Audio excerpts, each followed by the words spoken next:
I think Dune 2 is going to be a lot of people's number one. Oh, 100%. I've seen a lot of magazine pages deem that as number one.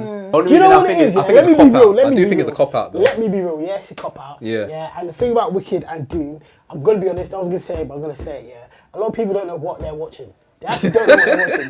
They don't have the media literacy. They don't actually understand what they're watching. For Dune and Wicked, why did you say that?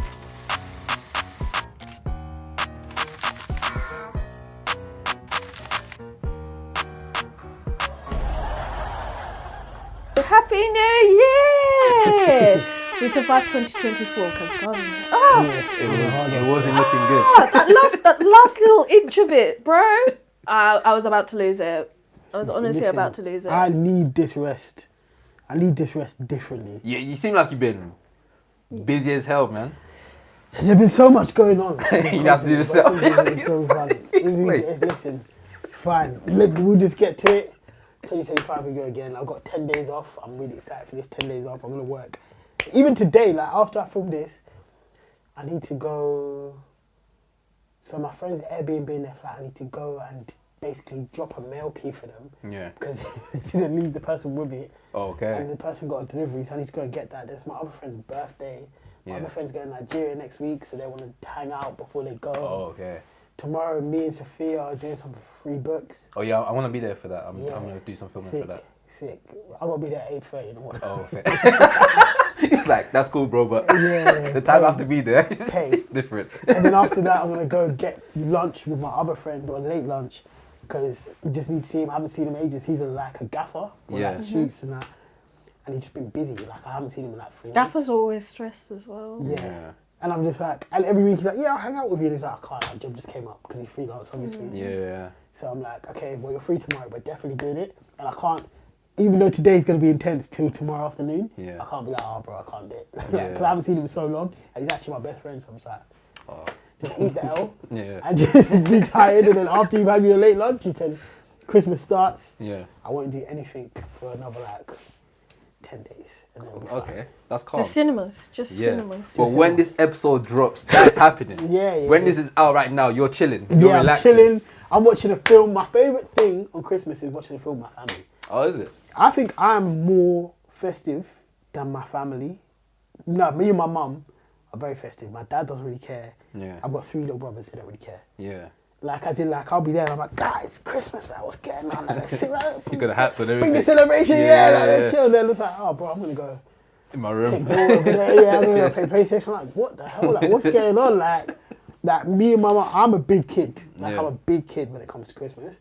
And, like, me and my mum, like, sit down, watch a film, whatever film's on BBC One, that's what we're watching. Then you go into EastEnders. Yeah. Like, I like having lunch. You know, people will say, like, oh my God, my Christmas lunch is never to like 4, 5, 6. I'm like, that's ideal.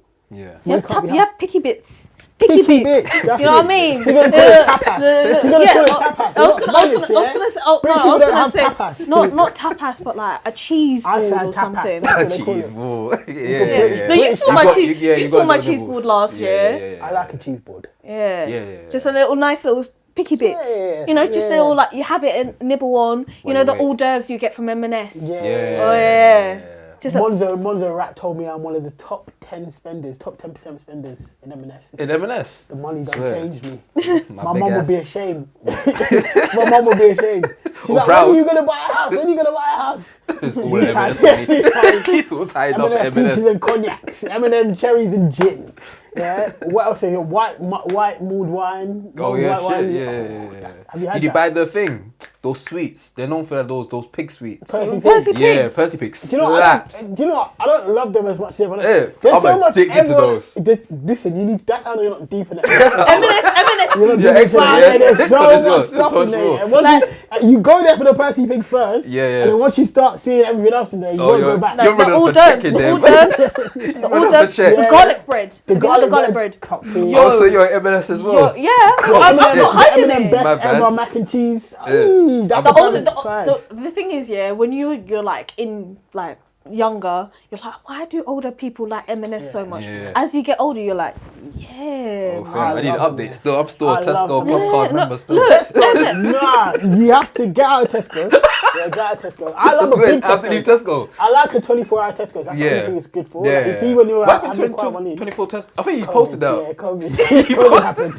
Sally was vexed. He's like, what happened to the 24 That used to be my Tescos? favourite thing. Like, you see on Friday night when you don't go out, yeah. Yeah. Nothing to do. Like last night, Big what I would've Tesco's. done, 1 a.m. Big Yeah. Tesco's. You walk around and you just Yeah. get random stuff. I'm never Yeah, trying. yeah. Oh my That God, that they've used got to a be new your taste. vibe, you know? Yeah, You used to have, lovely. when I was like, Out in the street.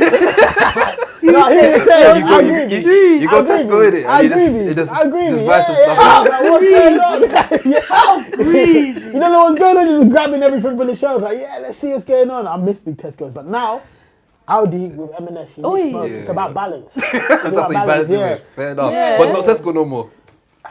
Do you know, I got a club card. Just in Convenience, case. the Tesco's Just in everywhere. case. Yeah, Just in yeah. case. Just in But case. I've now Also, learned. have you gone to the M&S cafe? I'm sorry, this is such a Oh, digression. you see that level beyond me. You know what you mean. Like I didn't you even know they get, had a I take my iPad with me. Jeez. Yeah, Is that I what have, you I have work something. What big M&S are you going to? No, there's ones on. There's like it's not even big M&S's. Like it's normal ones. There'll be Yeah. a cafe inside. Swear. Get there what? with your iPad. I need to level up get still. a coffee. I'm growing up, man. And then some scones. Oh yeah. M&S that's good. scones, yeah. I say nothing. 2025, I'm gonna. So you know your mom's was gonna say Yeah, for 2025 I'm as well. trying to up it. We're top 10%. I want to be top 0.1% M&S spenders. Excellence only. I've got saving goals to hit next year. Yeah. But all the things that I'm not gonna do, like I know what I'm cutting back on, so that I can spend more time in M&S. Fucking honestly, Like bro. M&S, alcohol's got to go.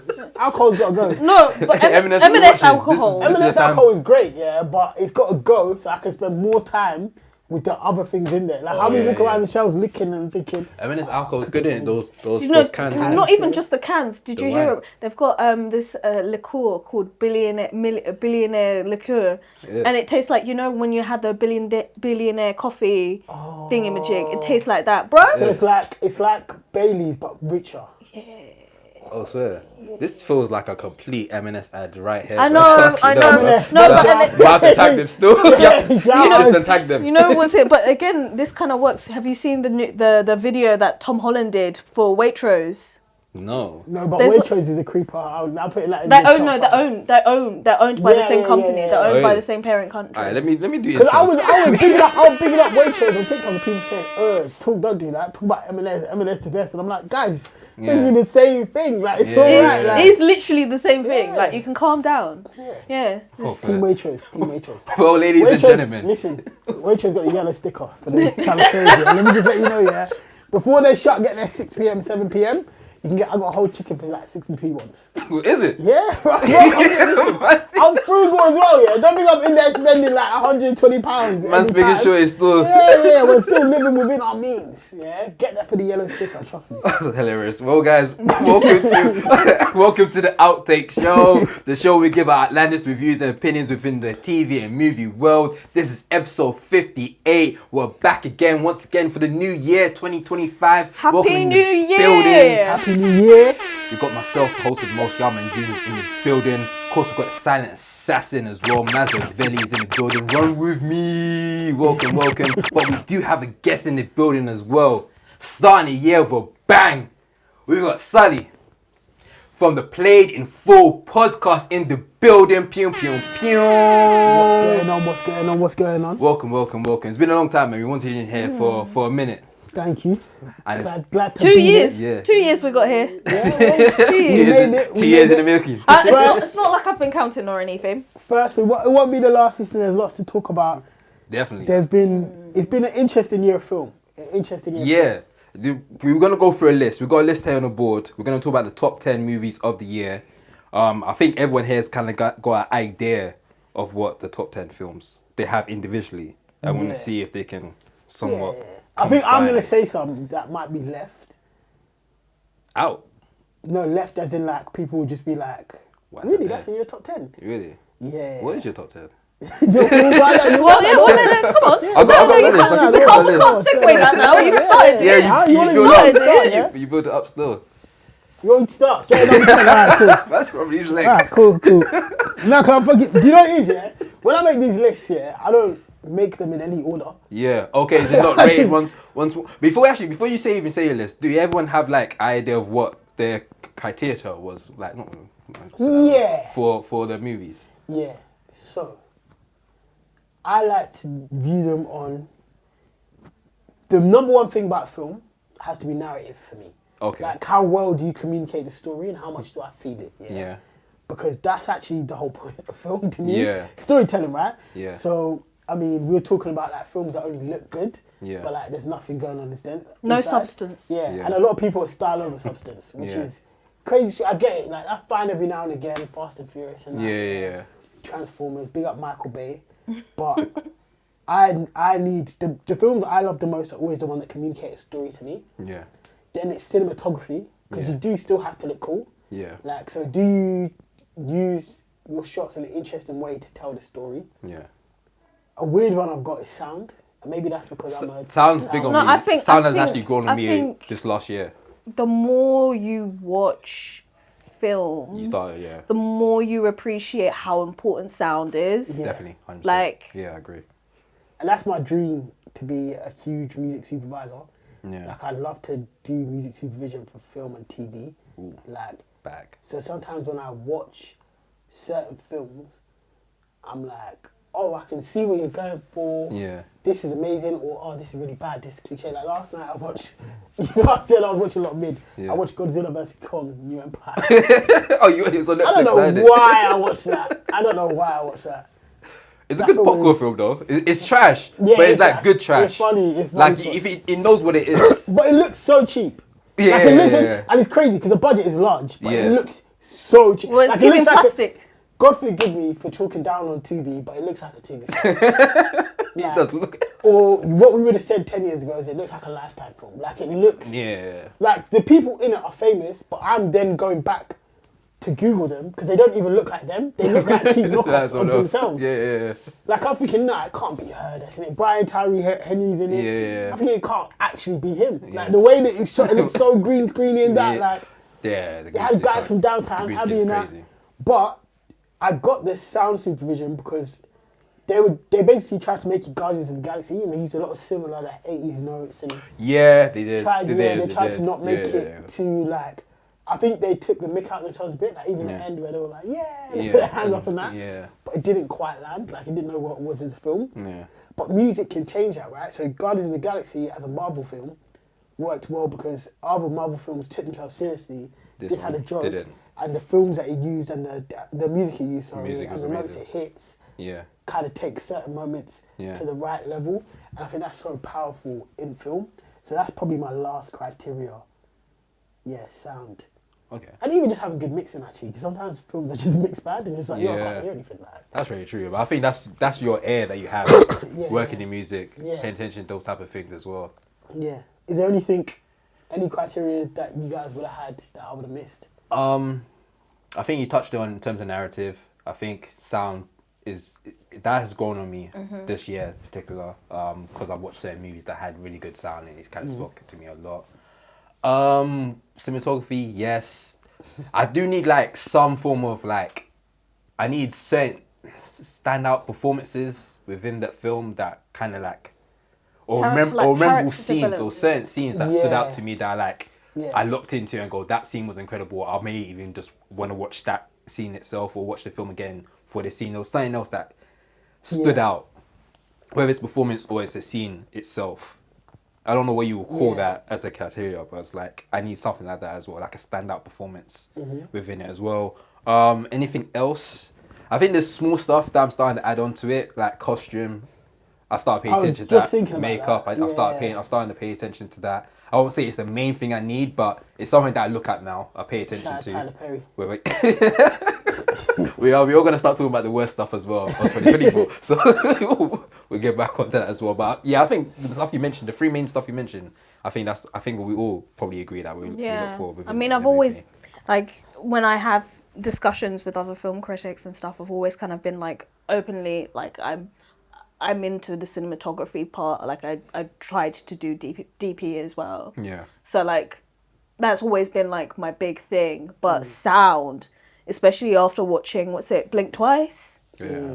I've really, really delved into how important it is, and because I've now started dipping my toes more into horror films, I understand how important it can be. Yeah. Horror films have definitely, they not cornered the market, but they utilize sound probably arguably the best. Yeah.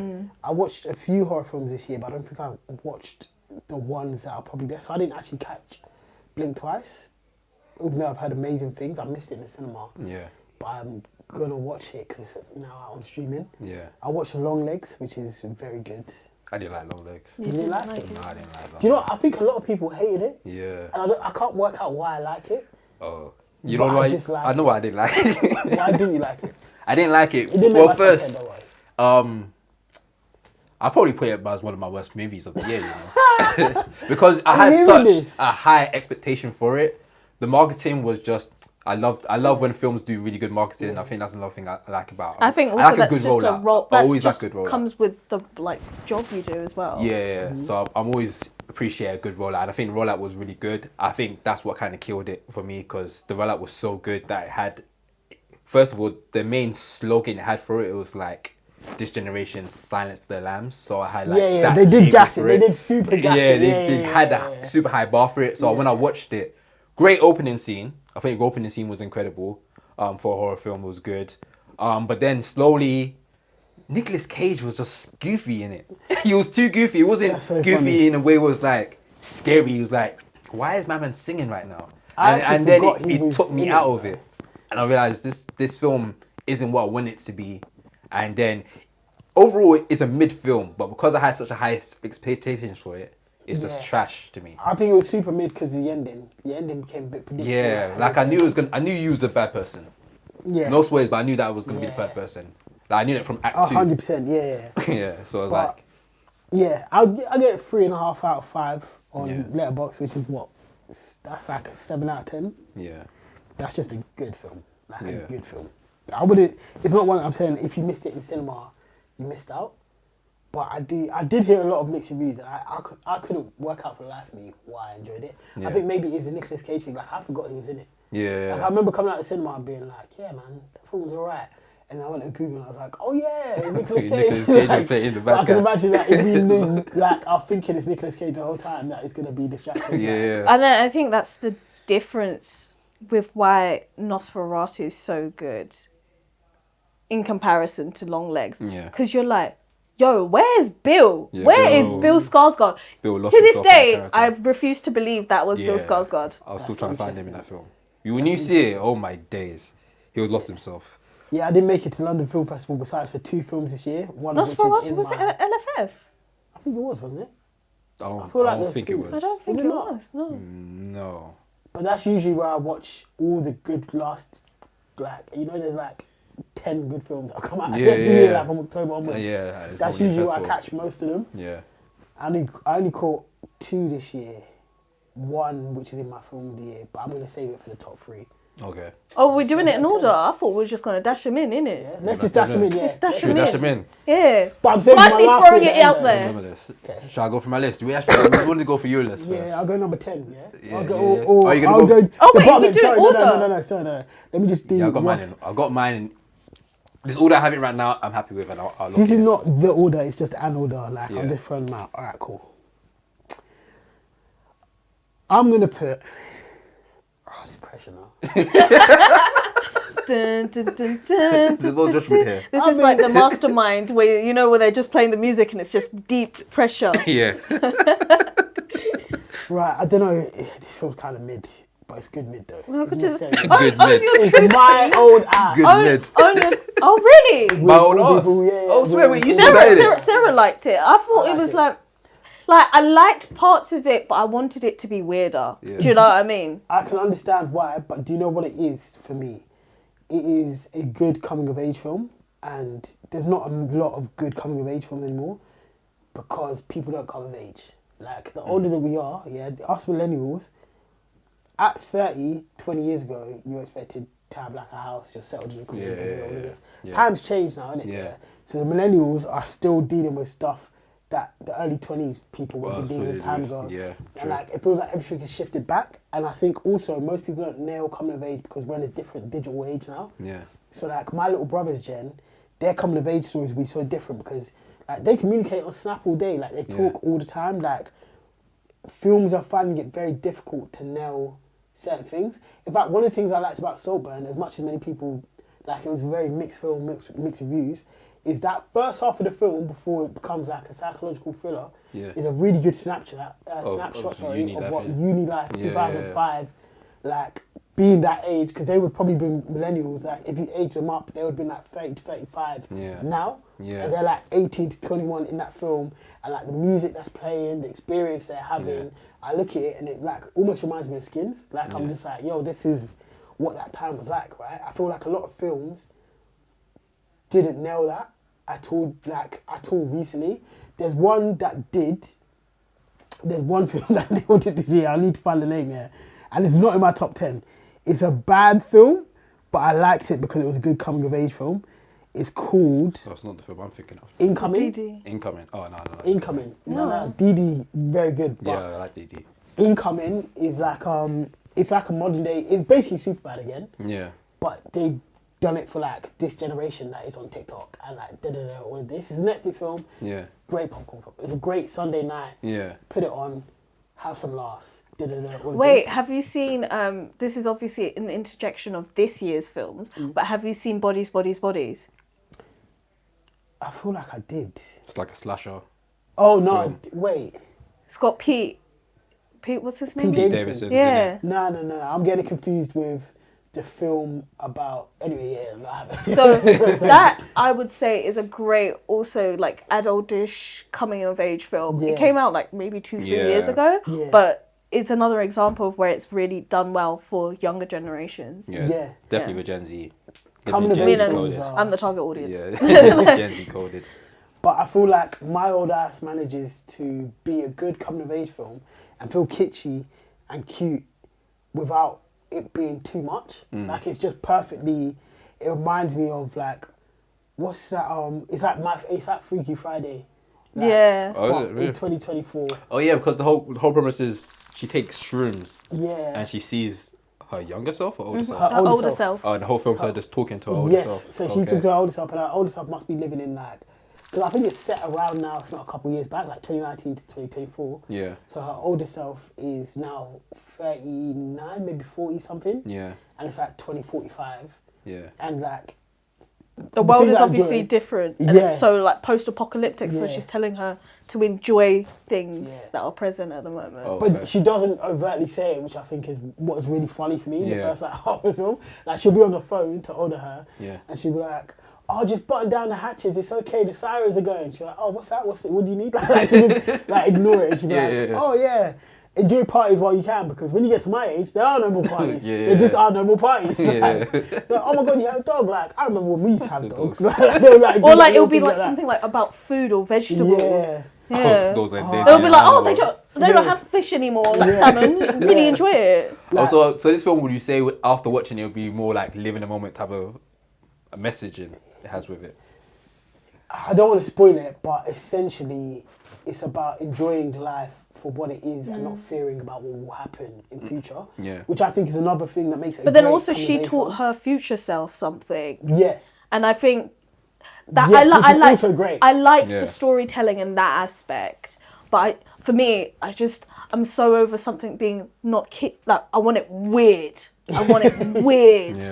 And my like top films are showing that as well. Like I want it weird. Do you know what? I actually usually like weird and left films, but I think what made this great is one, what you said, the older self is taught something from her younger self, and that's how you can tell it's written by a millennial. Like because I think people who are over like let's say 27, most of us just think about when life was easy and good, like past, and like it's like that's different from the generation above us and the generation below who are reaching like wanting to get to a certain age because they think things will be better. Where like actually the time we're in now is kind of peak, and it's like the older self learns from the younger self and is like healed by her, literally by her inner child, and it's like a very like normal message for now, but it's nice. Like usually when you watch those films, it's about, oh my god, I'm learning so much from my older self, and I need to chill out and not stress. But it's like the older self was like, actually, remember when I was young and I just took life at what it was, and we just dealt with stuff. And the messaging isn't overly preachy.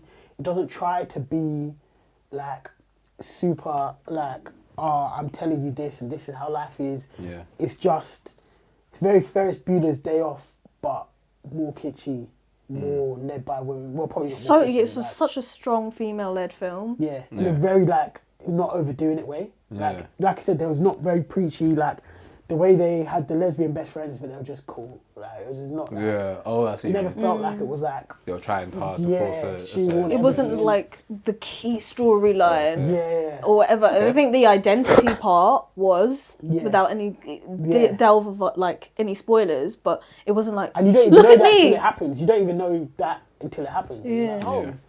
like, mad. So it's like, I think, it's interesting. It is the most normal film probably in my top 10, but that's also why. Like I feel like everybody talks about the death of the mid-tier film, right? So it's not a super blockbuster. It doesn't require loads of budget, but at the same time, it's not a super low-key, low-budget, like A24 film. Like we made this on 3 million and we did it all on iPhones. Like it sits perfectly in the middle of like. I feel attacked. But those films are good. I like those films. Like, I love A24. That's my favourite. Film house. If you're watching, like, listen, Music Vision, like I said, I'm there. Like, I love those type of films, and who doesn't love a blockbuster? Yeah. But cinema is really hard because everything that is not breaching a certain level of profit is said to be a failure. Because it's like, if you're not made on a super shoestring budget and then do 10 times your budget, then it's like, oh well, you know, it flopped. Yeah. If you just break even, which is hard to do now in cinema. Yeah. Everything else as a blockbuster, if you spend 300 million on you and you don't make 300 million back, again, flop. But growing up, there's so many series of films that was like, this was 20, 30, 40, 50 million. Yeah. And like, it stands the test of time. It just is what it is. And like, it teaches you something. Like I said, it's about narrative. Yeah. Like, look at Superbad. Superbad is probably one of the most iconic films from when I was 15 years old. Yeah. And like, that was not 100 million. That didn't have like crazy special effects. It wasn't crazy budget. It's just a little coming of age film that did what it had to do. Like even I'm talking about First Bueller's Day Off. We still talk about that film. That's like 40 years ago. That was before I was born. Yeah. Again, same type story.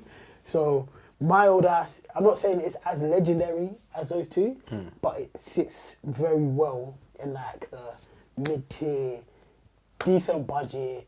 Yes, they've got one A-lister in Aubrey Plaza. Yeah. I don't think they have any others in there. Isn't that one of the best friends, Maddie from Thingamabob? Euphoria? No. That was a guess. You know the one that was in the dance mums. You know the one that was from the Seer. Okay, I think it's her, but don't quote me on that. Don't quote me on that. Yeah. It looks like her. Fair. Yeah, but they haven't gone overboard Yeah. with like the budget or anything like that. So it's like, I've got some smaller budget films on my list, but that is the perfect. Okay, of the fair. day, and that's why I got didn't it last. expect you to say my old ass. Like that threw me off, but I like that it's a film, good man. explanation, though. Yeah, I would advise anybody to watch that on a Sunday. Unexpected especially flex. Scully. It's on Prime now, so people can Yeah, check it out on Prime. yeah. If you've got older or younger siblings, or even just like if you like, you're talking to your parents, I think Meet there. It's a good film to meet generations. That's true. Yeah. Fair enough. What's your 9? Or should Nine. we do it all our lists and then Okay, cool. or do each Okay. number? All right, cool. Yeah. Let me do the whole. This is still pressure, but okay. Cool. I've got The Apprentice in there. I need to watch that. I heard good things about it. I hate Donald Trump famously. Yeah. That's my birthday tween. I hate him. And a lot of people hate him because they're like, well, it doesn't overtly call him a piece of shit. Yeah. I'm like, if you watch that film and you do not come to the conclusion that this guy is a piece of shit, There's a reason That's why on you, like the like- marketing for it was just so quick and why nobody wants to interview him about it. Yeah. It's because they're scared. yeah. So And they done well with not like, they didn't push it down everyone's throat. Like, Yeah. they just show things and show the perception. And like, without even trying to vilify him so heavy, you can see he's a piece of shit. Yeah. In fact, they do vilify him heavy because there is an incredibly triggering scene in there of abuse, and I think, like I said, if you watch that film and you don't take anything else that Donald Trump is a horrible person, that is on you. That is completely on you. So I enjoyed that. Big up Sebastian Stan. I think he's probably one of the best actors of Marvel, you know. Did you also hear the fact that, like, when he was supposed to do actors on actors for that, no one would interview with him? Yeah. They didn't want to talk about that film. Yeah. It's crazy, he got nominated for that and the other film, A Different Man. So he's got 2 films where he's like, this year they did really well. Yeah. This is a less one that I think no one is going to expect me to say. I really like The Fall Guys. You know what? I like The Fall Guys. Would I put it in my top 10? I put it in there. I think I'll put it in my top 10. No, that's my... So you have to have a blockbuster of substance but no substance. Right? And I think a lot of people is going to be Mad Max Furiosa. Yeah. That was my honourable mention. Furiosa is definitely on my list. And it's my honourable mention, but it's not making the list.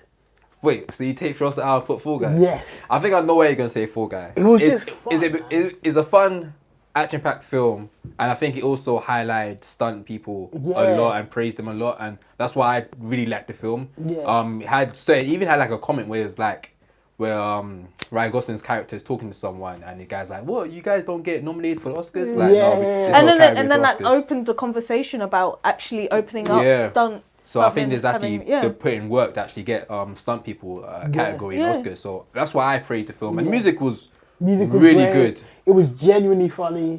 Ryan Gosling he's a great comedic actor. I think he's a great comedic actor. I think he's a great action actor.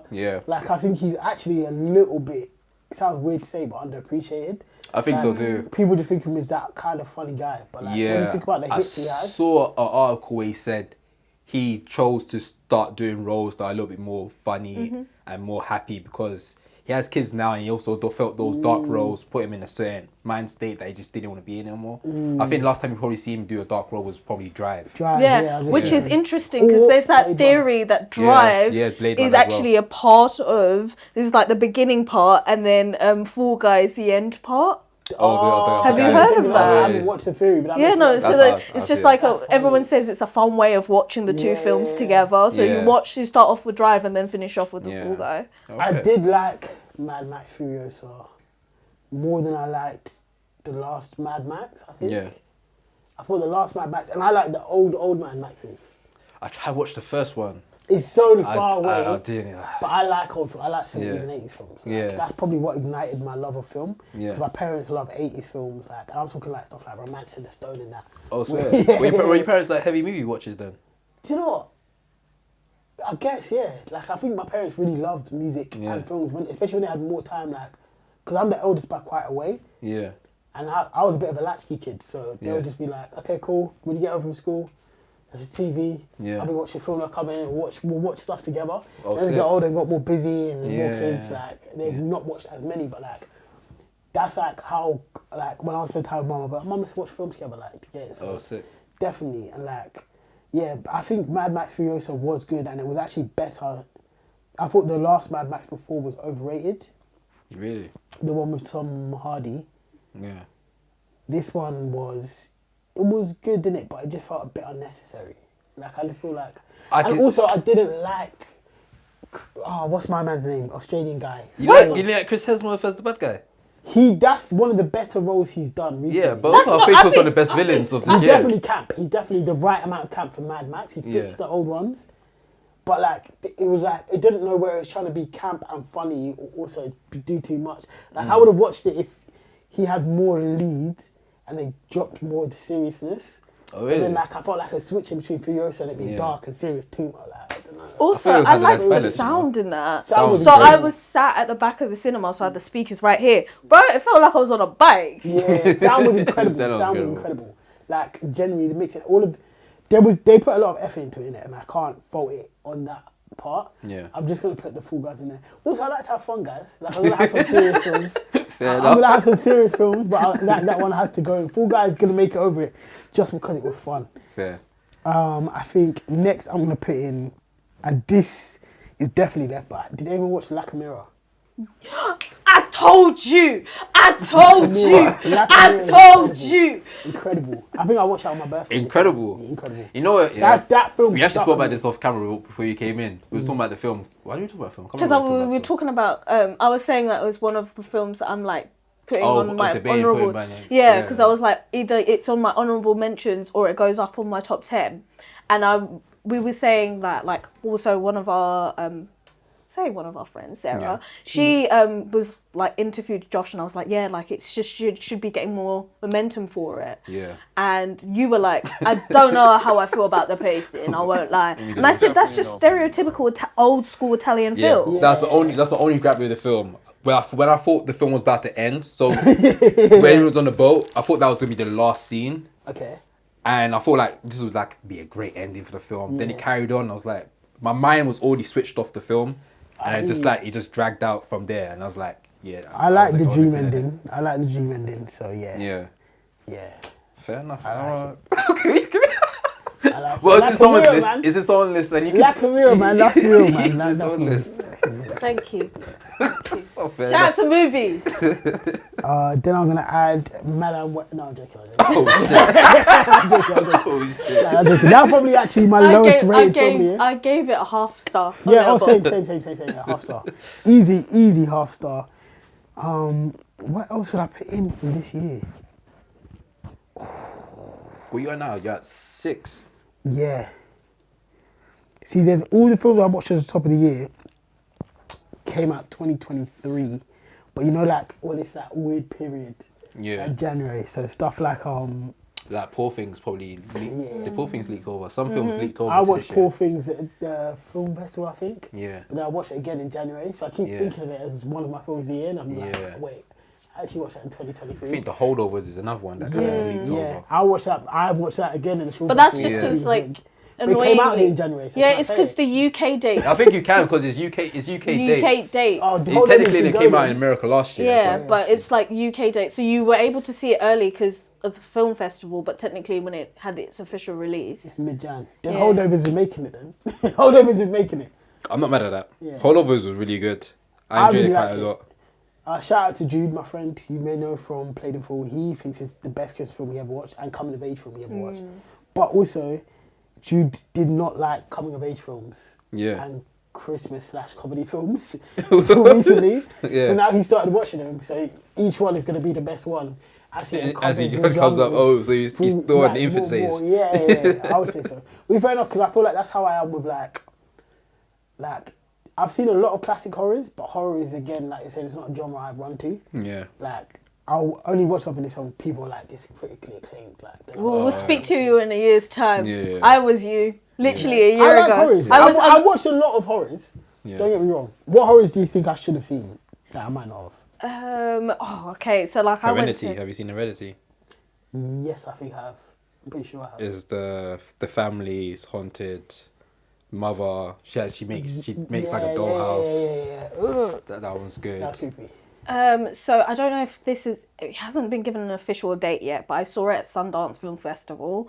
It's called Handling the Undead, which is a neon film. Yeah. Okay, shout out to proper neon, proper Scandi, and it's not like it lures on you. It's the way it used sound, and it was awarded for it at Sundance for its sound. Yeah. Oh my days! I swear I can still hear flies. Damn. Okay.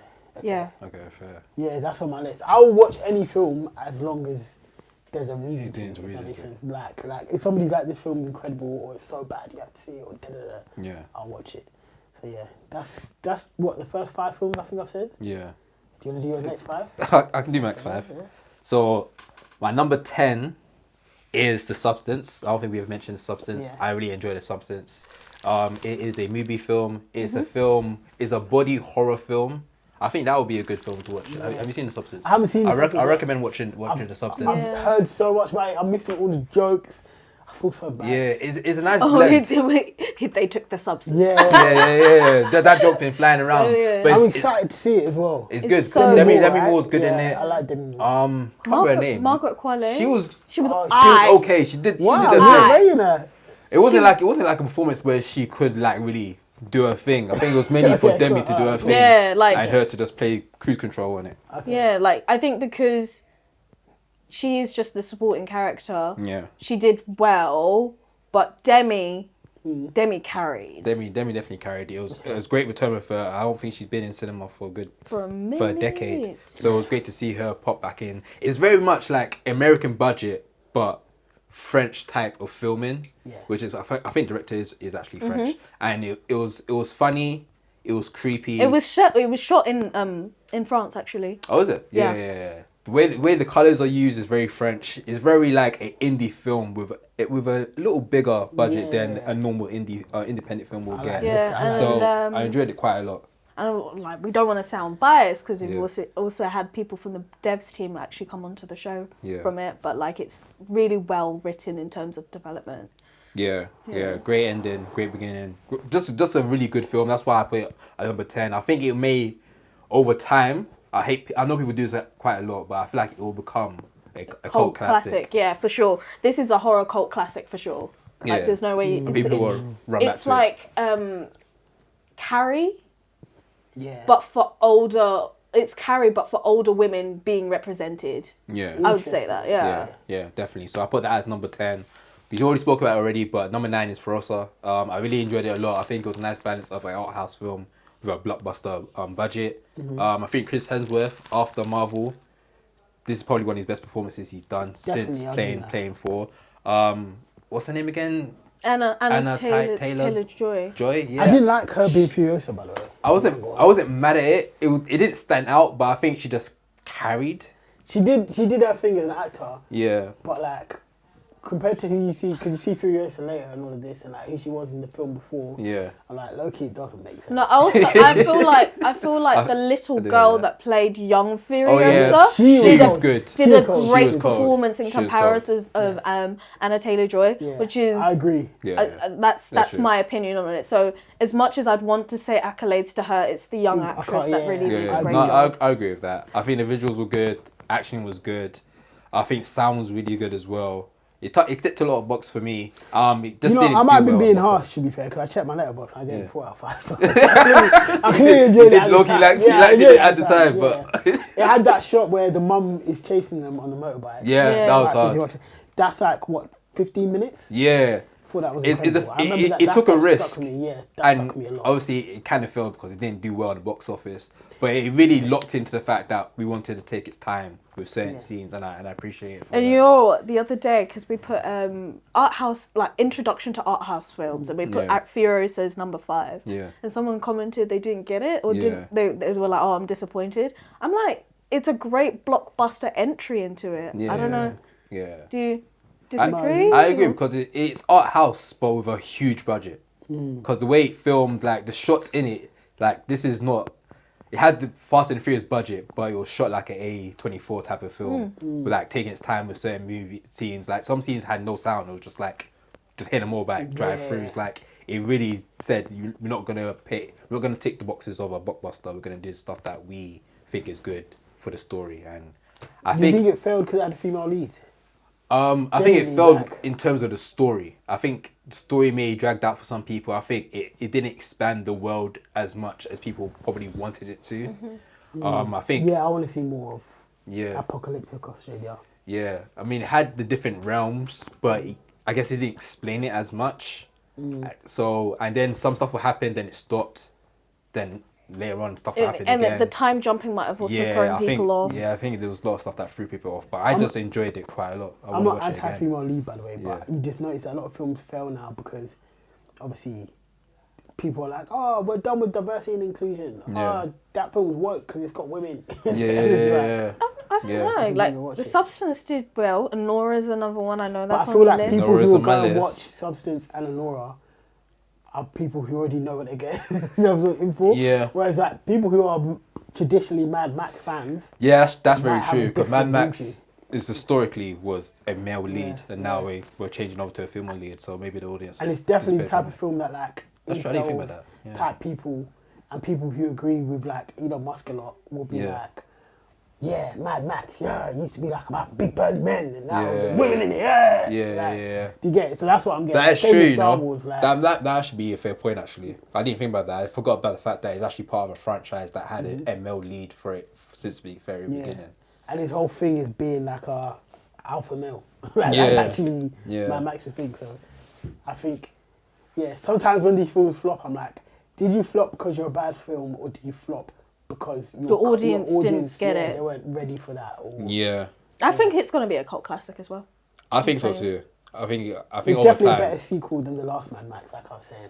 Yeah. Well, it's a prequel, isn't it? It was a pretty weird. Yeah, because I really didn't like the Tom Hardy continuation, and I'm glad they didn't try to carry on with that. I actually thought that was a box office success. Yeah. But I just thought that film was so whack, and I was so confused that it was such a box office success. I think because at the time it came out, I enjoyed it quite a lot. But I think at the time, people were getting burnt out from Fast and the Furious, or like action movies in general. And this one was just a really good action film. It had a little bit of story, and it had a lot of physical stuff in it. And I think that's what led for it to get nominated for the Oscars. And a really big track.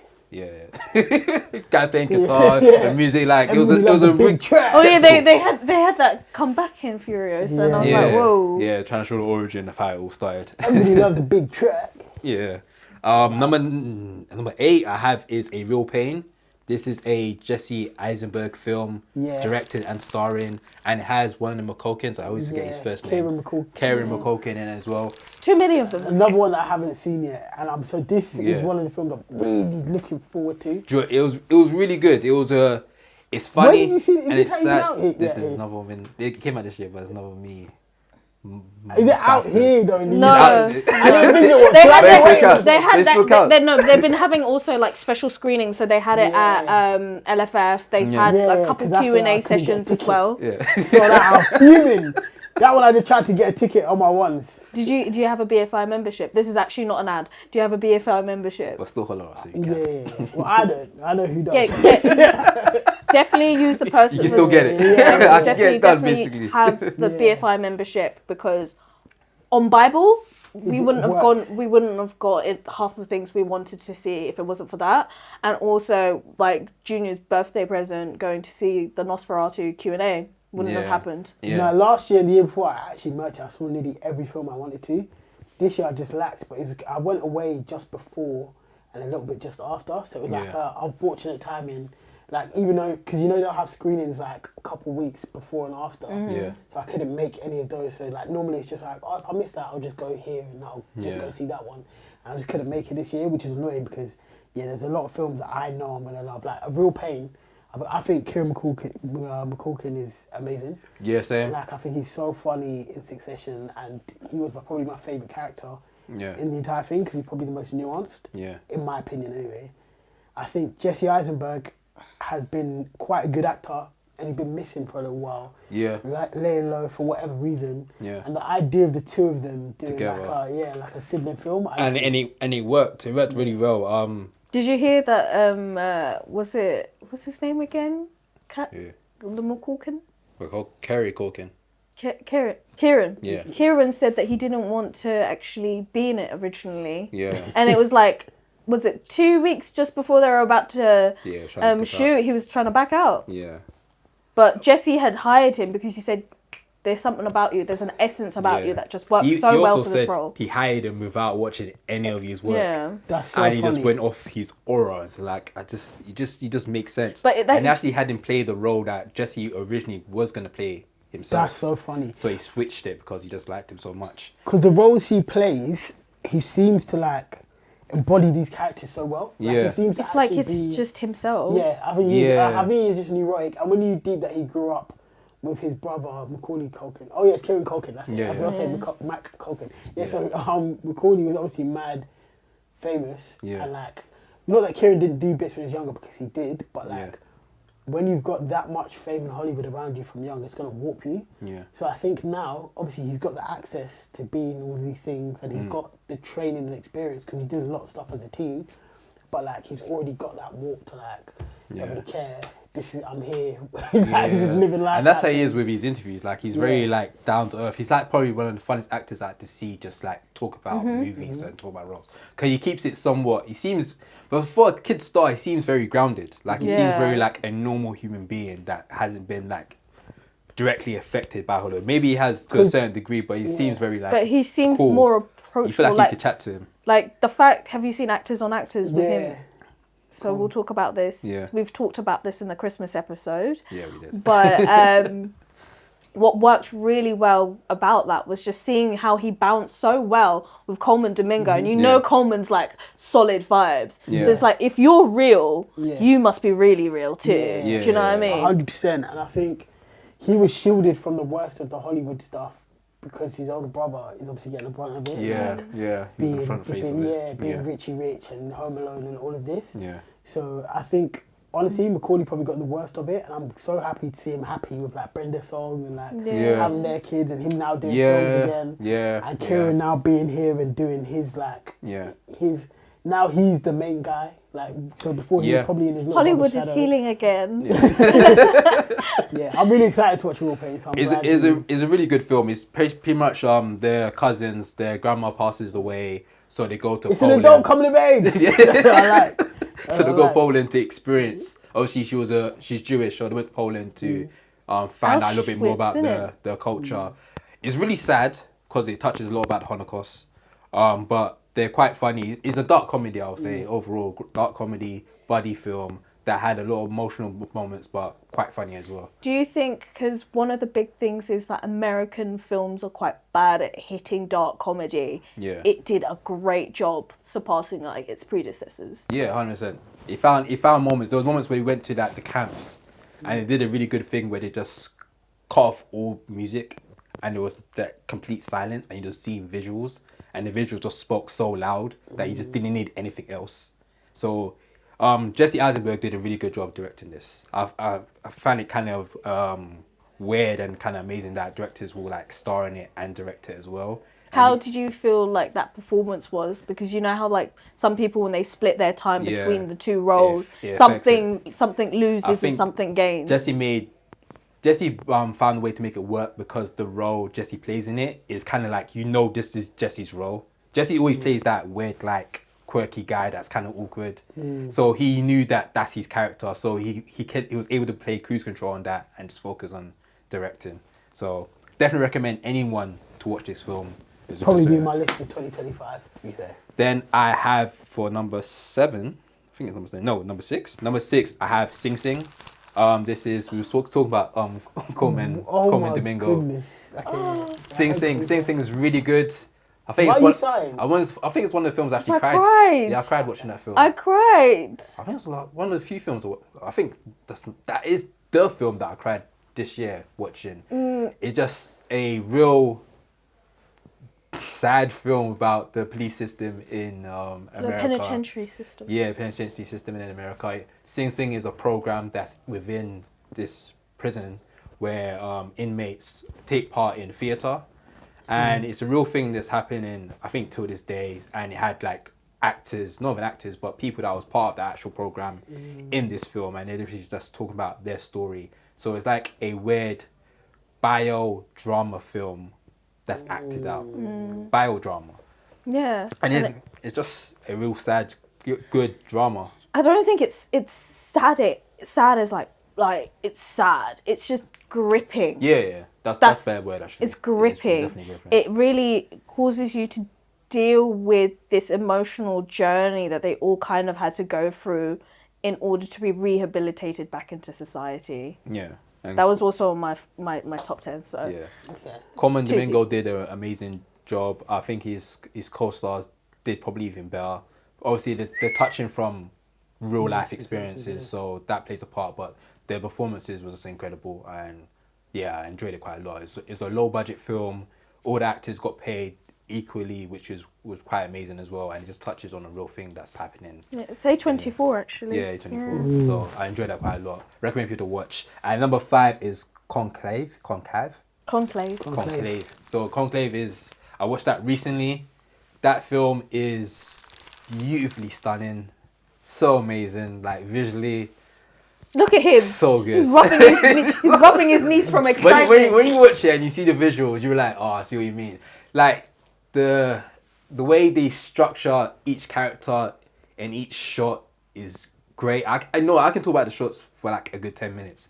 Visually, it is really good. The story is also good as well, just because it touches on the fact that the Pope dies and they're trying to figure out who should be the next Pope, and it's just like scandals and drama throughout it, and they're all in one location, because I think the whole premise is when the Pope dies, they have to figure out who's going to be the next one, but no one can leave. Mm-hmm. So you know how you have to have at the end the smoke comes out. Yeah, so everyone's like trapped in this building, and they're trying to figure out. And each day they're voting, and of course, someone is like getting high vote. But it's one of those things where it's like Geraldine. It's like it has to be anonymous. Everyone has to vote on this one person, and obviously it's hard to figure out who that's going to be, and you're just following through trying to figure out who's going to be. Political drama. It is. It literally is. Yeah. But it gave me Secession vibes. I was gonna ask. But with religion, and religion, there's a lot of religional messages within it as well. A lot of visual religious filming as well. Like certain shots feel very godlike. The way the camera is positioned, the way the lights is shining on certain characters, and I was blown away. Like I didn't expect too much from it, but it was great performances, great visuals, How was and Ralph some story. Fiennes' He was incredible. I performance can in see that? why he's getting a lot of nominations. He's very good actor. He was really good in it. I think I'm happy that he's finally getting his a little bit accolades for the amazing career he's had. You know, his family is so like They're all actors. The all actors as actors, well. but they Shit. come from like a long line of really rich like dukes. Really? Fuck it up. Yeah, I went on Wikipedia and I did the blue line much thing. I was money? like, Yeah. I was like, oh bloody hell! That's what you're on. Fair enough. Yeah. Shout out to Ralph, bro. I'm watching that. I'm watching that next week. So for the let me know people what you watching think about this, it'll be 2025. Yeah. But for me, it will still be 2024. So yeah, the magic of recording. Yeah. I'm excited to see that one. So that's my number 5. Maz, you want to go for your 5? Okay, well you've stolen Sing Sing from me. My bad. Okay. I forgot what film Sing Sing was for a second then, and I thought you meant the Robbie Williams biopic. What's it called? And I was Better mad. Man. Yeah. And that's why when you signed, I was like, no way he's going to do the Robbie Williams. No, I sighed because it's. I'm actually looking forward to that, you know. I know somebody cried who a cried lot. watching the Robbie Williams film. Really? Yeah. Were they a fan of Robbie Williams? Maybe. I was shocked. When they told me that, I was like, are you sure? Like, but yeah. Fair enough. So I'm gonna go with no particular order here. We've got Hard Truths. Okay. Mike Lee, it's just such, it's curated. It was Mike Lee that directed it. Yeah. Didn't he do Straight Outta Compton as well? Or am I thinking about someone else? I think you're thinking of Okay, I'm something. thinking about someone else. My bad. I was gonna say Mike Lee straight out of Compton. Oh, this is kind of random for him to do this. Yeah. Oh, Mike Lee or Mike D. Lee? No, I'll figure it out. Say, you carry on talking. Like Lee as Leah. Oh, cool. Like I'll figure it's it out. like Leah. Cool. So like it's got Marianne Jean Baptiste in it, and she's done an amazing performance on that. It was highlighted at the BIFA Awards and at the Gotham Awards as well, and it kind of talks about the black family. Okay. You know, you all like it's talking about the taboo effects of mental health within the black family, how everyone kind of knows that person has a mental health issue, but they kind of evade it. Yeah.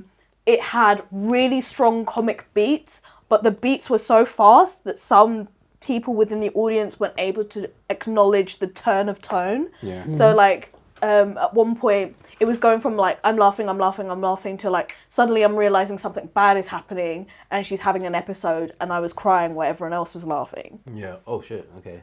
Do you feel like people didn't pick up on the? And I like obviously this is going to be very controversial and people are going to say a lot about what I'm going to say in this point, but when I give it a review, I said that this film could potentially start a race war based off of how people react to it. Oh shit. Because why is that? The black people that I've spoken to have said that it's a heavy film. Yeah. It's an emotionally heavy film. Yes, it has extremely comic moments, but ultimately it's very heavy. Yeah. And then the white people are like, it's really funny. Oh. So they're not getting that. They're not getting the deeper tone to it. Oh. Okay.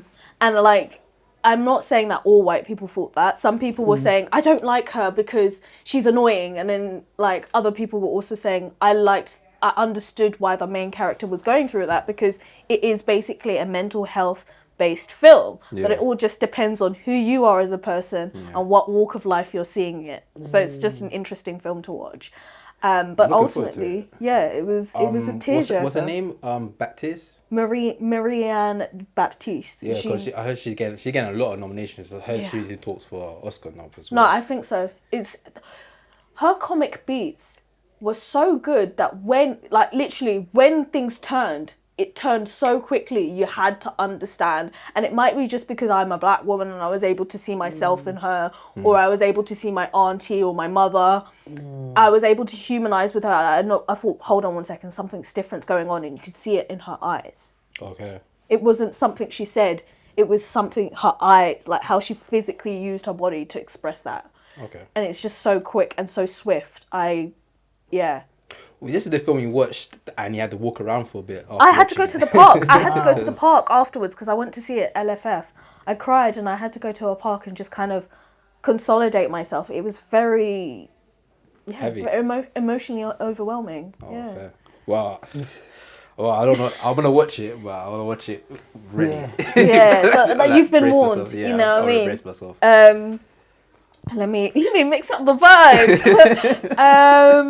Blink twice.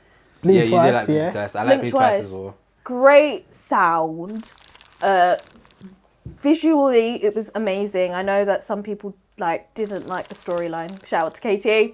But I really liked it in terms of it's a directorial debut for Zoe Kravitz. Yeah. And she did it well. She did it really, really well and hit the nail on the head. And what we were getting was a really good performance out of Channing Tatum. That was not comical. Yeah. It was dead serious, and he was a villain. Yeah. Like a bad villain. Yeah. And it was great. Yeah. I liked it a lot. I think it will be probably my honourable mentions if I was able to do one. I enjoyed it a lot. I think it was a good director. Are we not doing honourable mentions? I mean, we can throw it in after the end. I feel like we're talking a lot about the top films. We still got a whole lot, but I just have to go through. So I'm gonna try and write my head. Bird.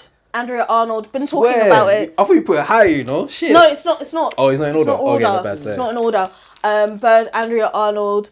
I've been talking about this film since January, since I found out that it was in the works and it was editing and all of this stuff, and I've been very, very happy about it. It was a great interpretation of a realistic interpretation of British working class culture, and more importantly, it was also in the perspective of a POC and her another coming of age film. It is a good coming of age film, and it was the perfect mixture of something that was very real because of the way it was shot. So it was mixture of 35mm film and iPhone. Yeah. And so they were working with people. They were working with ordinary people's actors.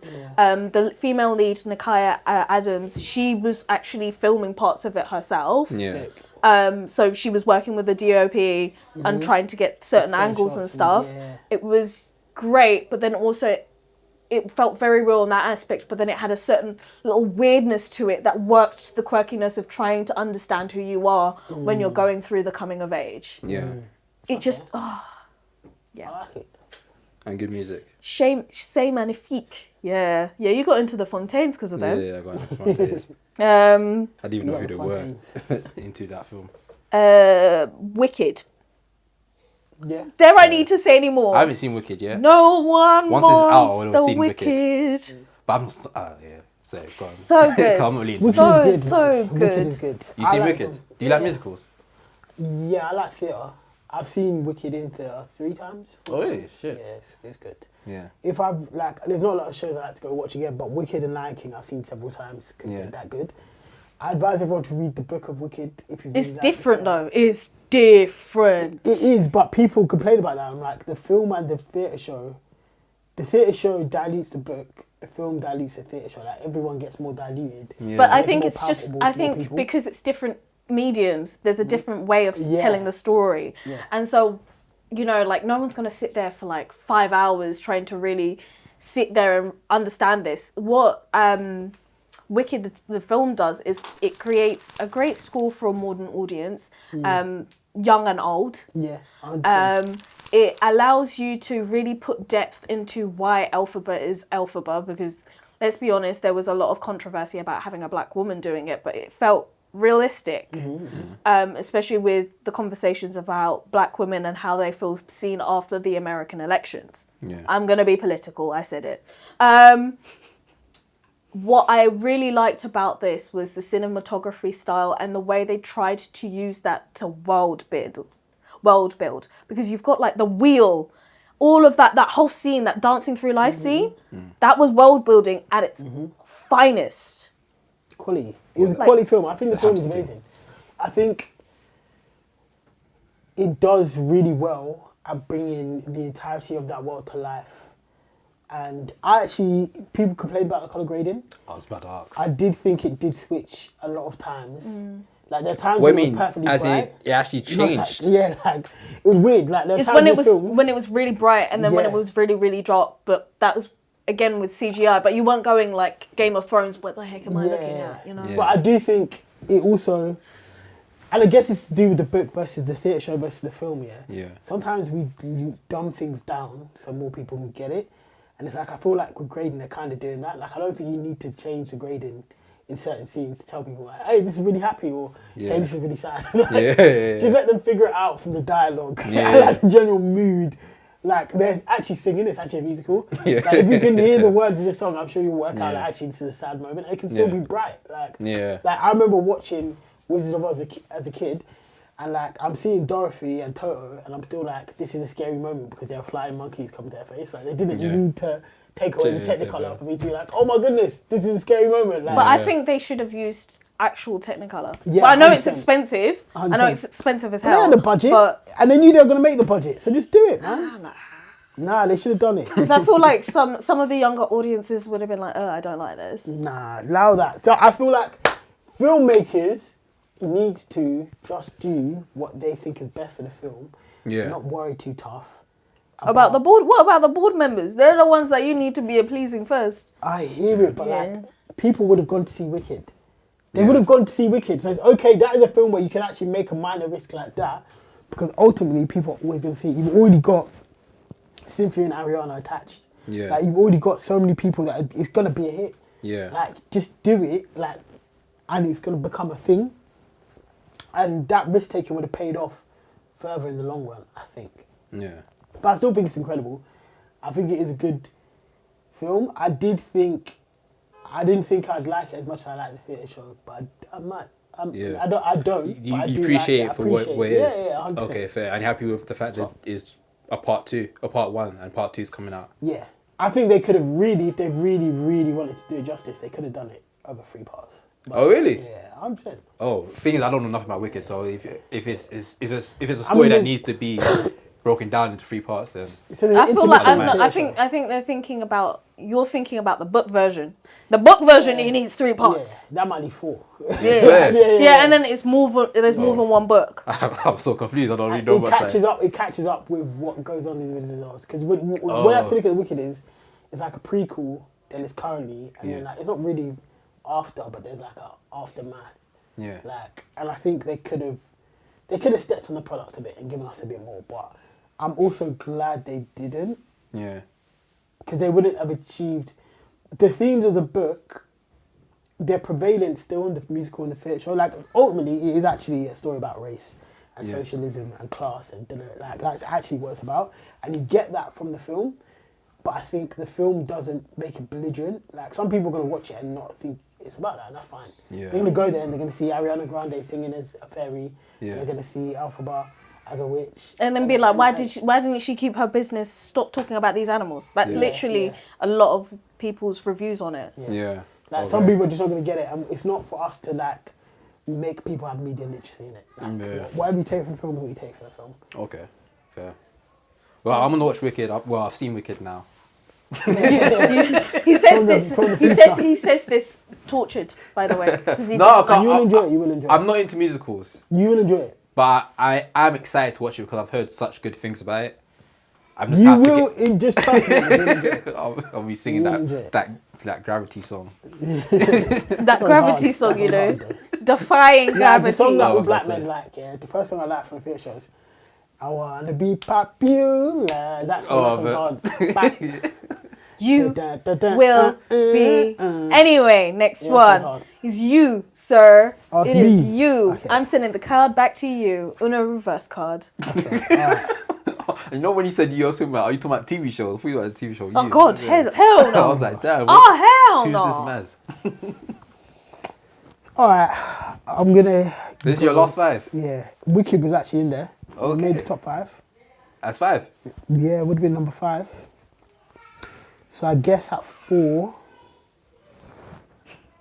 My little nephew out there. So cute. I'm trying to work out what goes in number 4, you know.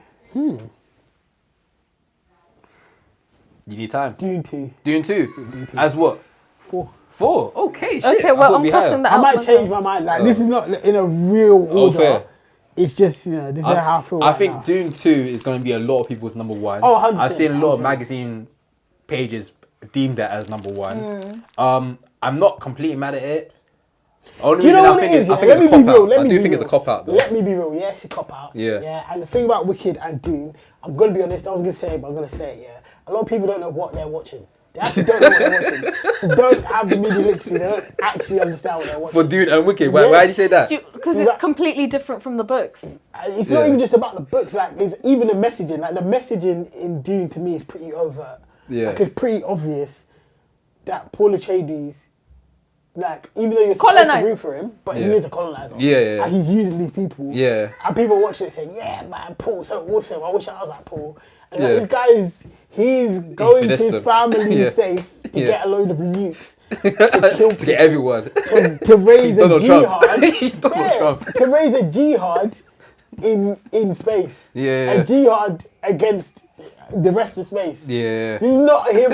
Like, and people don't know what they're watching, and it's like, yeah, man, he's so weird. It's because it's a cool film, isn't it? Yeah. Because visually it's cool, and it just gives the premise you're not getting the fact that Paul is Darth Vader. Yeah. He's Anakin. Yeah. He is Anakin at this point. The director that I always have trouble saying his name, Denny. He's actually complained saying that people didn't understand that Paul's kind of meant to be the villain in this story, and he says that he's writing Messiah in hopes that people understand Messiah will explain that you shouldn't be backing this guy. Still. And when I said that, people were getting onto me when it came out, and I was like, I promise you, if you're actually paying attention to the film, there's no way you can watch this. I think this good. He's admitting to his mum, he's like, yeah, man, I'm not the chosen one, but who cares? They're gonna back me, and I'm like.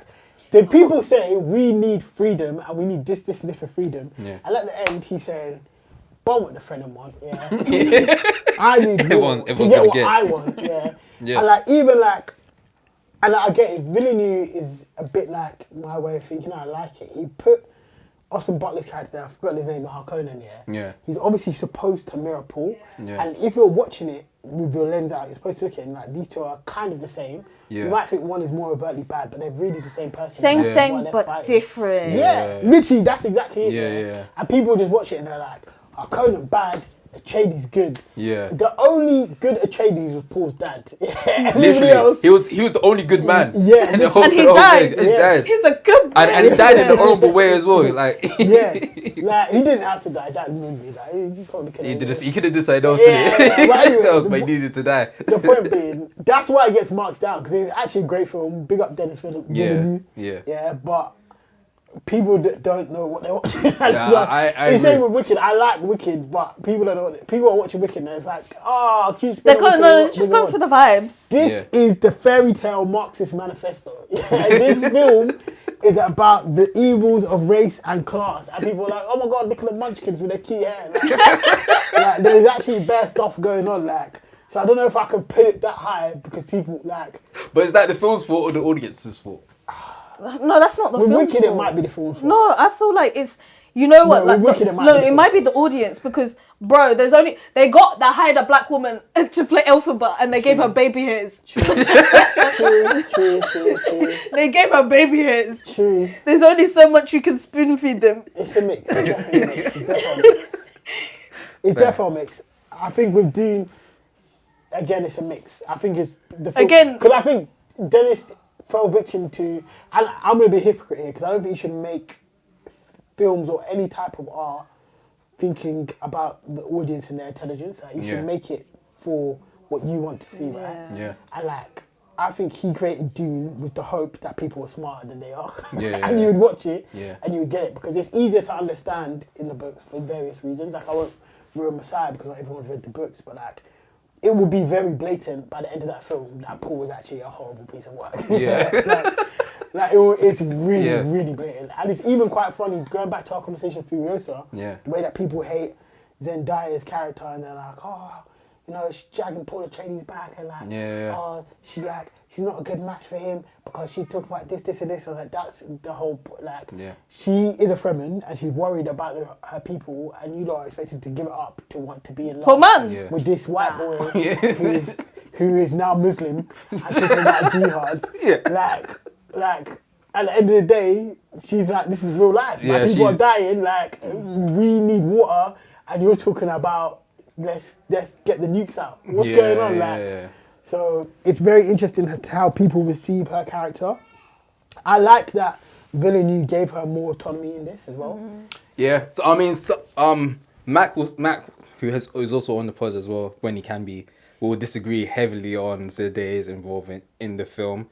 Because it differs so far away. I don't know if from the book. I hear it, but I think he had to.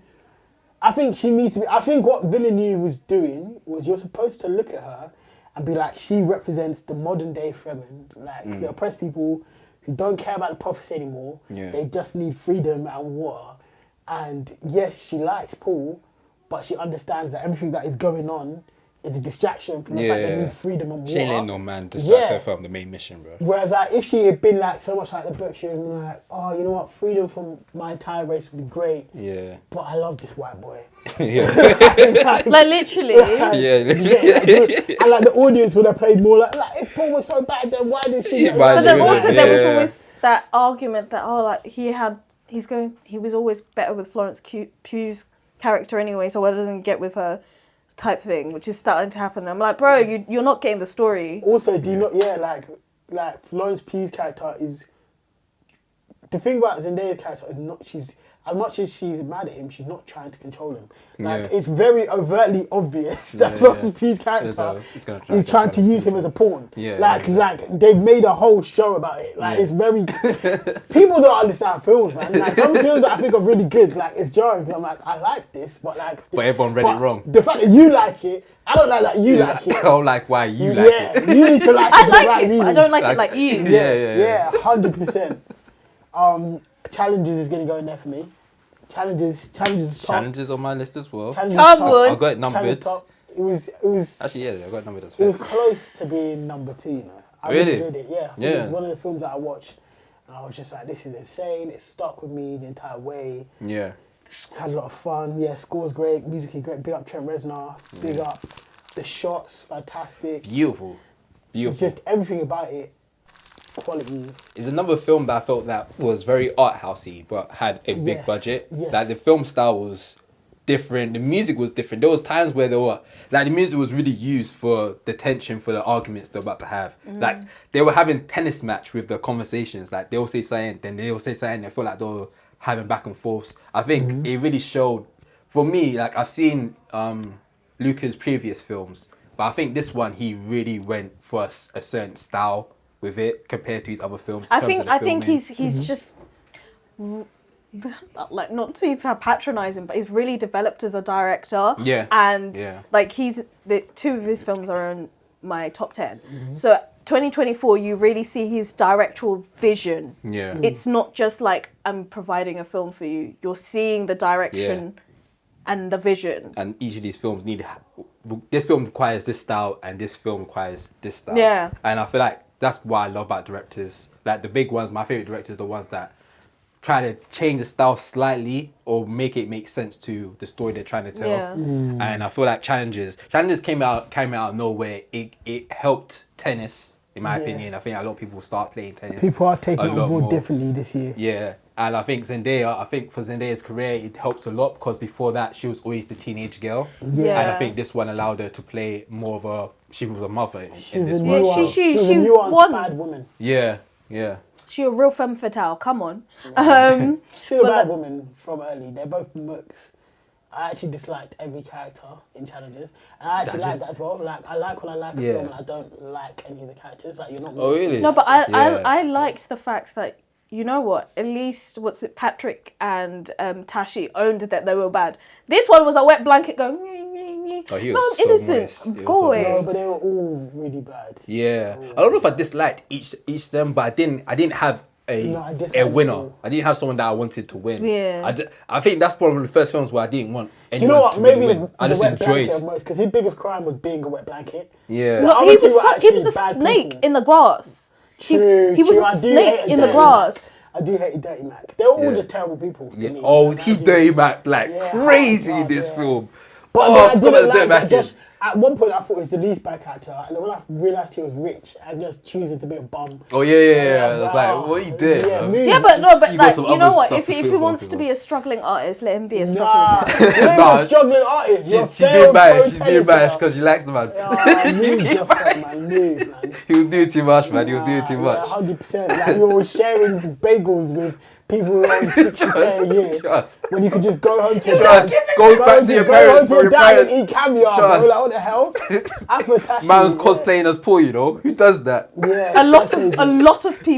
A lot of rich people. Cosplay as working class. Walk outside of this yard right now. Walk outside right now. That's pretty much hacking, innit? You know what I'm going to add here? This is cheap, but it came out technically 26th January 2024. Yeah. I had to double check, and it did, yeah. What film was this? All of Us Strangers. Oh, I've seen that here a lot. I've never seen it, but I heard that's in a lot of people's lists. I really like that film. Sad gay film. It's a sad gay film. Sad gay film. Sad gay film. That's the genre. It's sad gay film. That's so funny. My argument is, what is a happy gay film? They're there, but this is sad gay film. Well, Yeah. I didn't know she was gay. Fair. That's not a spoiler, trust me. Oh, fair. All My Strangers. I haven't seen All My Strangers. I heard good things about it though.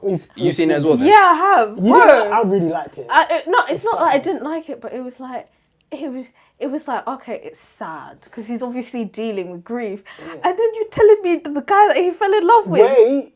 Is that a spoiler?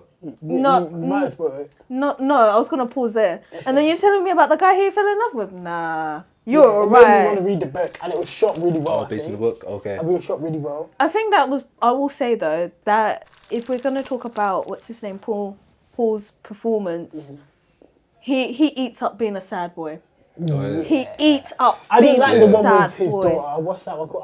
After Sun. You didn't like After Sun? People love After Sun. So depressing. I'm more of a normal. What's the one with Harris Dickinson? Harris Dickinson. Wait, I think I know this one. Oh, what's it called? With Paul as well. In Essex with his daughter. Oh, Scrapper. Scrapper. I still haven't seen Scrapper. We have. I'll put my watch list right now. We have again, not a plug. We have BFI player. So you is it? I'm gonna put my watch list now. I can't keep forgetting to watch this. I think Scrapper deserved plaudits after Sun. But they didn't. Isn't Scrapper last year? Yeah. No, it is. But like, I think After Sun was 2022, but they was very similar and like it came from different angles. Yeah. And After Sun is cool, but it's almost. The director's incredible, but like as a film, it's almost too arty for me. Like it feels like an extended short film. It is it's a movie. You know what? Yeah, that is very true. It does feel like extended. Short film. It does feel like extended short film. Like minimal dialogue, little. But I really enjoyed it though. It's really good. I'm like, watch this now. What's the other film where they go on holiday and it's about girls and she's not sure about like. How to Have Sex. Yeah. I really enjoyed How to Have Sex. How to Have Sex is incredible. I feel it was really good. That's like the better version of After Sun, not to be deep. Yeah. But like movie again, they're both movie films. Yeah. Also, How to Have Sex was really, really good. I love the music aspect. I think because it kind of touched on the music that I heard. At that age, I'm of age films, man. It was good. Snapshots of the time.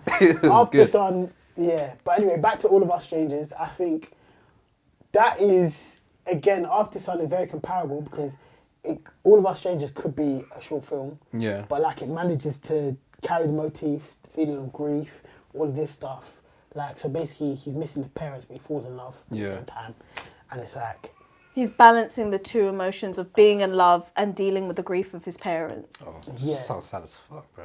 Yeah. It is. You'll find out. You'll find out. Add it to my watch list. But it's good. So I can It's remember. really. I think that's on really BFI players player as well. And my number one film has been mentioned already, but Nora is number one for me. Yes. Nora's number one. Nora's number one. Nora's number one. Is that just my type of film? Why? Funny. I love comedy. Comedy, funny, dark comedy. I love a dark comedy. I don't need comedy to always be like super upbeat and da-da-da. Like, I like comedy that talks about real stuff and it's dark. And Nora is that coming of age film. Come on, we've already ticked 3 things. 3 things that I liked. Music, quality. Music is really good.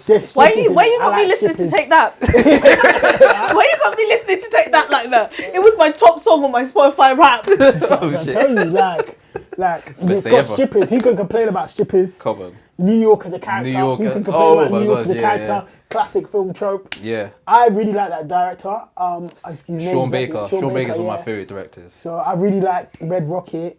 Tangerine. Red Rocket is underrated. Such an underrated. Let me get sound effect, man. You speak my language right now, man. Red You speak my language. Because I think Red Rocket is just... It never gets appreciated, Red Rocket. People don't know about Red Rocket, yeah. But it's up there. Tangerine, I think, is great. Tangerine's on Prime at the moment. Really good as well. Yeah, great film. I just think Anora made me feel things. At times it was uncomfortable. At times it was laugh out loud funny. At times it was tense. Like it hit lots of beats, which like Dune is probably up there in terms of like cinematography and da-da-da. That should be like 3, 4. To be honest, I swapped Dune and something else, Challenges, with All of Us Strangers. All of Us Strangers should come down to 4 maybe. Yeah. But yeah, but I think Anora is just a better film. Same. Like you can't watch Anora and misunderstand it, I don't think. Yeah. And it's not. It doesn't feel dumbed down or anything. It just they've done it in such a great way that like you just take the film as it is and you enjoy it. Do you want to just add on to that? I have nothing to add on because he explained it perfectly why I enjoy the film. And normally when I talk about the film, I get too excited, so my explanation is just me just fluffing around. But I enjoyed it for a bunch of reasons. One, I really enjoyed it, the director. I think he finds stories that Hollywood just doesn't seem to want to tell, and he just latches himself on it. I love the performance. Mikey Madison, I think is a stand-up performance. I think she should get a bunch of accolades for it. I love the New York aspect. I believe she already has in Cannes. Oh, is it? Yeah. With your t-shirt. Oh yeah, she did. Yeah, she did. Shout out to them. I liked everyone's performances in it. I thought the comedy was good. I think the drama was good. I think the end was remarkable. Yeah. The last, even the sound in the end. Yeah. Like I didn't even know it was gonna get to that. Yeah. And it did, and it found a way to be goofy but also be serious at times as well. And you guys see me talk about this film a lot, so I don't want to run about it. But it's one of my favorite films of this year, man. Millennial coming of age film. Like it's definitely a coming of age film, but not necessarily for like 15-year-olds. I feel like it was. I don't think it's for 15-year-olds. I feel no, but he's Gen Z. You know, I think you're thinking Gen Zs of 15-year-olds. Gen Zs are like 26, true, 20, like oh, young. shit. Yeah. Oh yeah, you're a cusp, innit? Yeah. Yeah, you're right, but like because he's like 21, he's technically Gen Z, and he's having to realize, like this is time for me to be an adult, but I don't want to. But you know what? I don't think it's about her coming of age. I think I think it's about hers. But the only reason why I wouldn't put it down for a little bit younger is I think some of the themes and because she's 23, happens, she's 25. Yeah. But some of the stuff that happens, I just think is a bit older themes. Yeah. Or maybe I'm being harsh. Yeah. Because I probably would have watched it when I was 20. Yeah. And I also feel like Sean Baker kind of made it clear that it was an adult film for adults as well. I think he's even said that in past interviews. And I also compare it with Red Rocket a lot, which again is an adult coming of age film. Like, so the guy's basically an OnlyFans model when he moves back home. Yeah. But he's like 38. Yeah. So he's not used to being washed. Yeah. He's trying his best to get back into the industry that he's been kicked out of, essentially. Yeah. And trying to realise that it's him realising he's washed. So that tends to be part of his films. Even Tangerine, like that is the backdrop, like the adults and what they're going through.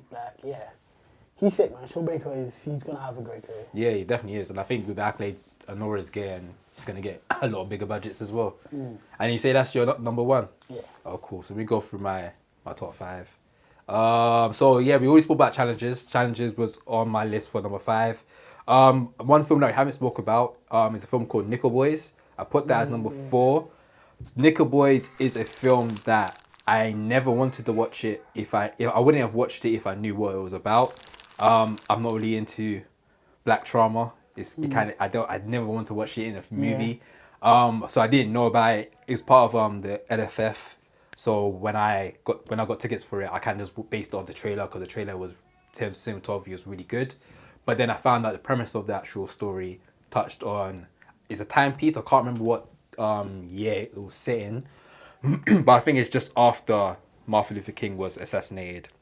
So it touches about a kid that ends up getting jailed for a crime that he didn't commit, and he's in a prison. Is very much like Shawshank Redemption type of cast where he's in a kid's prison that's kind of segregated. So there's a black section, there's a white section, and it's all shot in POV, showing his experience in this prison, and he meets a friend, and the film kind of follows him and his friend in this prison, and it bounces between POVs between himself and his friend. Cinematography is probably one of the best you've probably seen all year round. Pretty sad, as you can imagine, touching on pretty much Jim Crow era essentially, and it's touching, it's emotional. There is some funny moments in it, but it's definitely for the most part a drama, a dark drama, touching on Jim Crow era, and I enjoyed it quite a lot. Like I said, I wasn't prepared to watch this type of film, but I did, and I really enjoyed it. Great story, beautiful story. The main character's mother, her performance in it is just beautiful. I think anyone that has a mother will connect, going like, this is the type of mom that you probably raised you growing up. So it was definitely, I felt the emotions of herself and kind of related her to my mom. It was a good film. It was a really good, beautiful, touching film that I really enjoyed. It's weird because I think this film it's out now in the UK, just recently. Yeah, cool. I thought it was, because the dates changed a lot with this film. Like originally it was meant to come out next year, and then he pushed it. Well, I'm not sure because I think year. it has, or either they've been having early preview screenings. Yeah. Okay. Yeah. So it's just a bit confusing because I've been seeing loads of either preview screenings or Q&A, or it's because it's out. I've seen a lot of people do some screenings, some POV, some Q&A screenings for it. But yeah, I enjoyed it quite a lot. Number 3, I put down as Dune Part 2. My last 2, so Anora is definitely up there, but another one that we have mentioned that we haven't mentioned because we're not too sure if it's this year, but Nosferatu is on my list as well. Nosferatu is a film that I was looking forward to watch for a couple years now. Flexing. So the minute some of us haven't seen it, and we've been waiting. I've seen it as well. You're both flexing. You're both showing off. It's not fair. But I won't get much into Nosferatu because from recording it's not officially out to the public. But this is the film that I was looking forward to watch for a minute now. I really enjoyed the director's work. He's really good at he's a really good visual director. It is a great remake to a classic. Now, mind you, have I seen Nosferatu, the original? I haven't. Maz has, so she can give her 2 pence on that. But I thought it was just really well done. I think it was great performances, great cinematography, great sound. I skipped past performances. Bill Skarsgård playing Nosferatu is one for the books, and I think locate Bill Skarsgård in the film. You can't.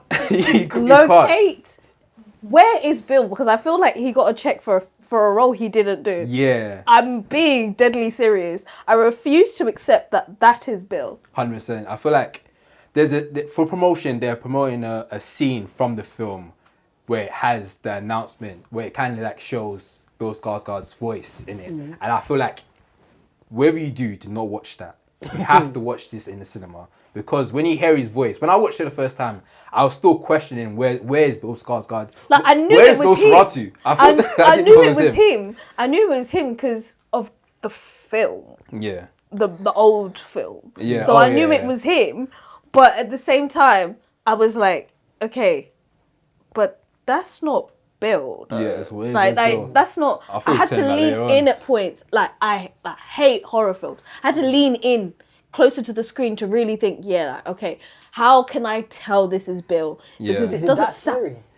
It has a lot of scary moments. I think the thing about this director, he's really good at like doing slow paced tears where it's like a lot of tension building. So you just don't know what's about to happen. So there's a lot of like weird A24 skills of like horns and like silence and like violins. One point you hear like an operatic thing, or you hear and then you're just like, wait, what's going on? What's going on? It's nothing's happening. Yeah. It's just dark. Everything is dark. There's only instances of lightness, but every time with the grading, it's just dark. I think his whole thing was, I want to show evil with just really dark visuals and music, and I think he did a really good job at doing that.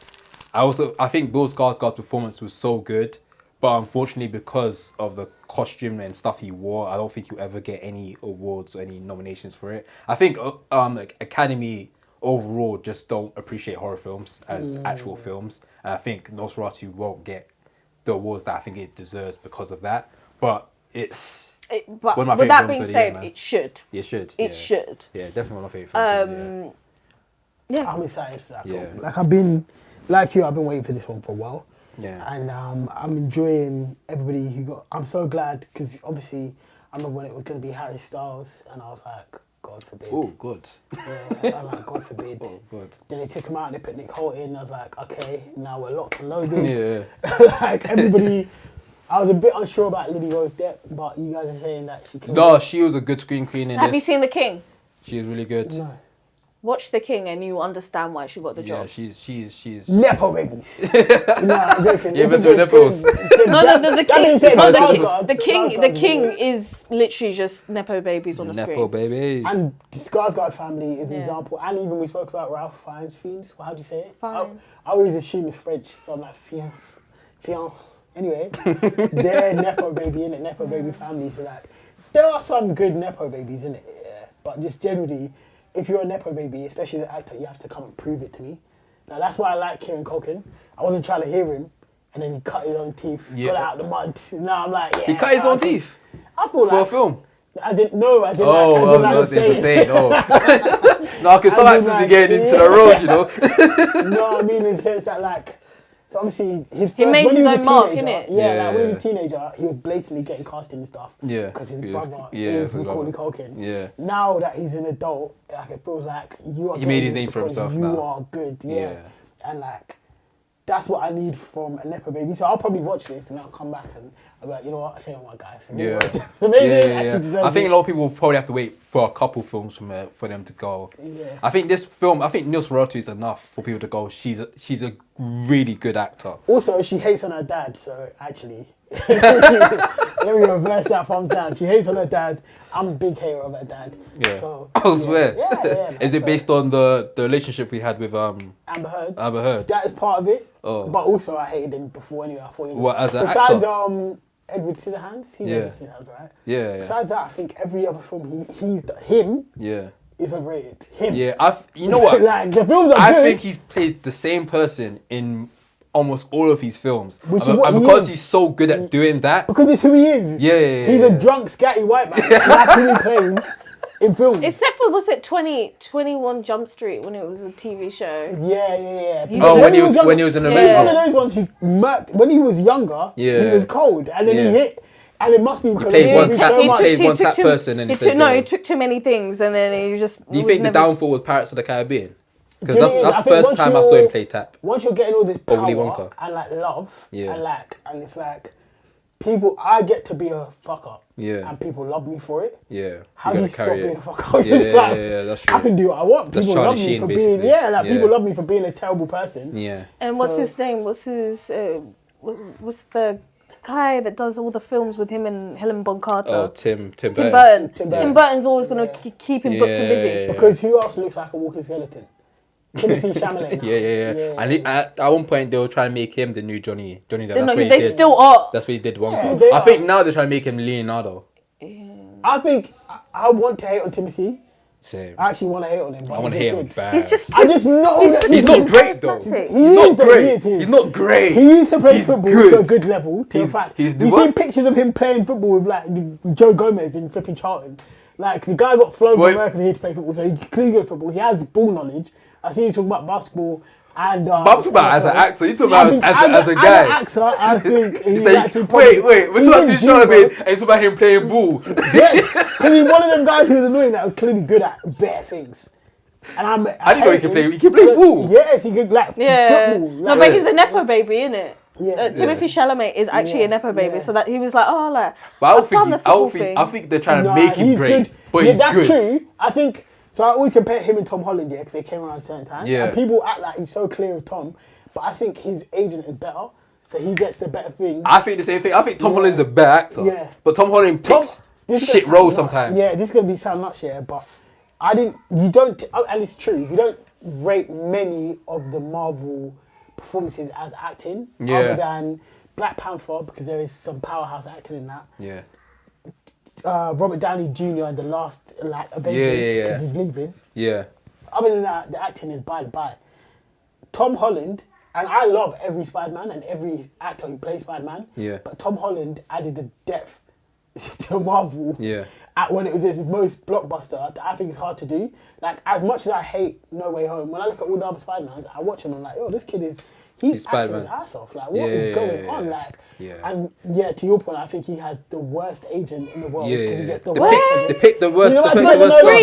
For screens, but theatre, hoy! Yeah, but he's a kid. Obviously, Billy Elliot.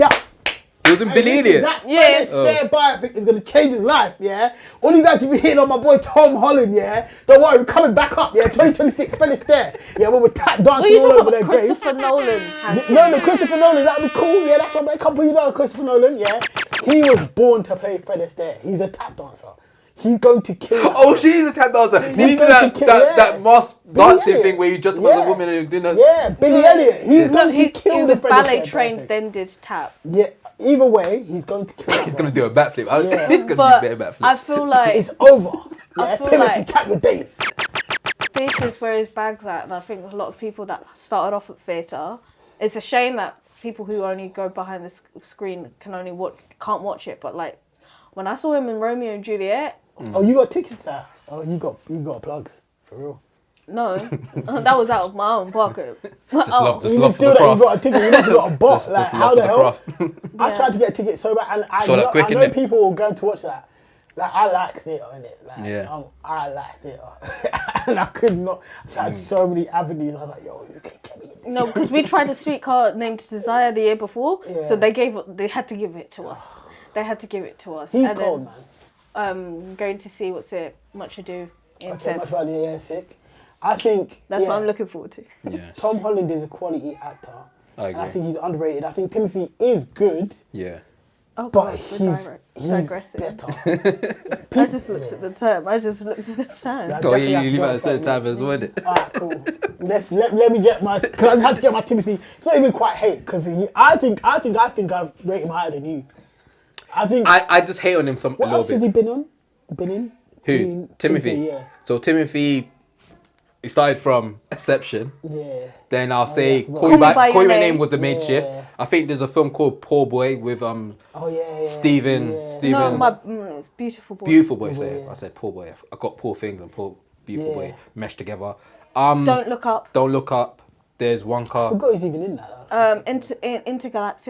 Intergalactic. Yeah. Nah, man, the films are doing heavy lifting, man. Yeah. He's good. Don't get me wrong, he's good. Now he's strong 7 the roles are the big ones. I think now obviously Dune, but I think the complete unknown where he plays Bob Dylan, the biofilm, obviously biofilm, like I said, it's cheat codes for actors to get Oscars. Yeah. So I think he's gonna get that next level of actor praise, which I think is. But I think also because Bob Dylan is such a contrast to how look at him doing the press runs. Yeah. That man is not serious, and you expect me to believe that he's going to be this. Get on with him as well. Yeah. Yeah. No, he looks like a fun, silly, goofy king to hang out with. But to have him be him and then play a stoic, mysterious, elusive person. Yeah.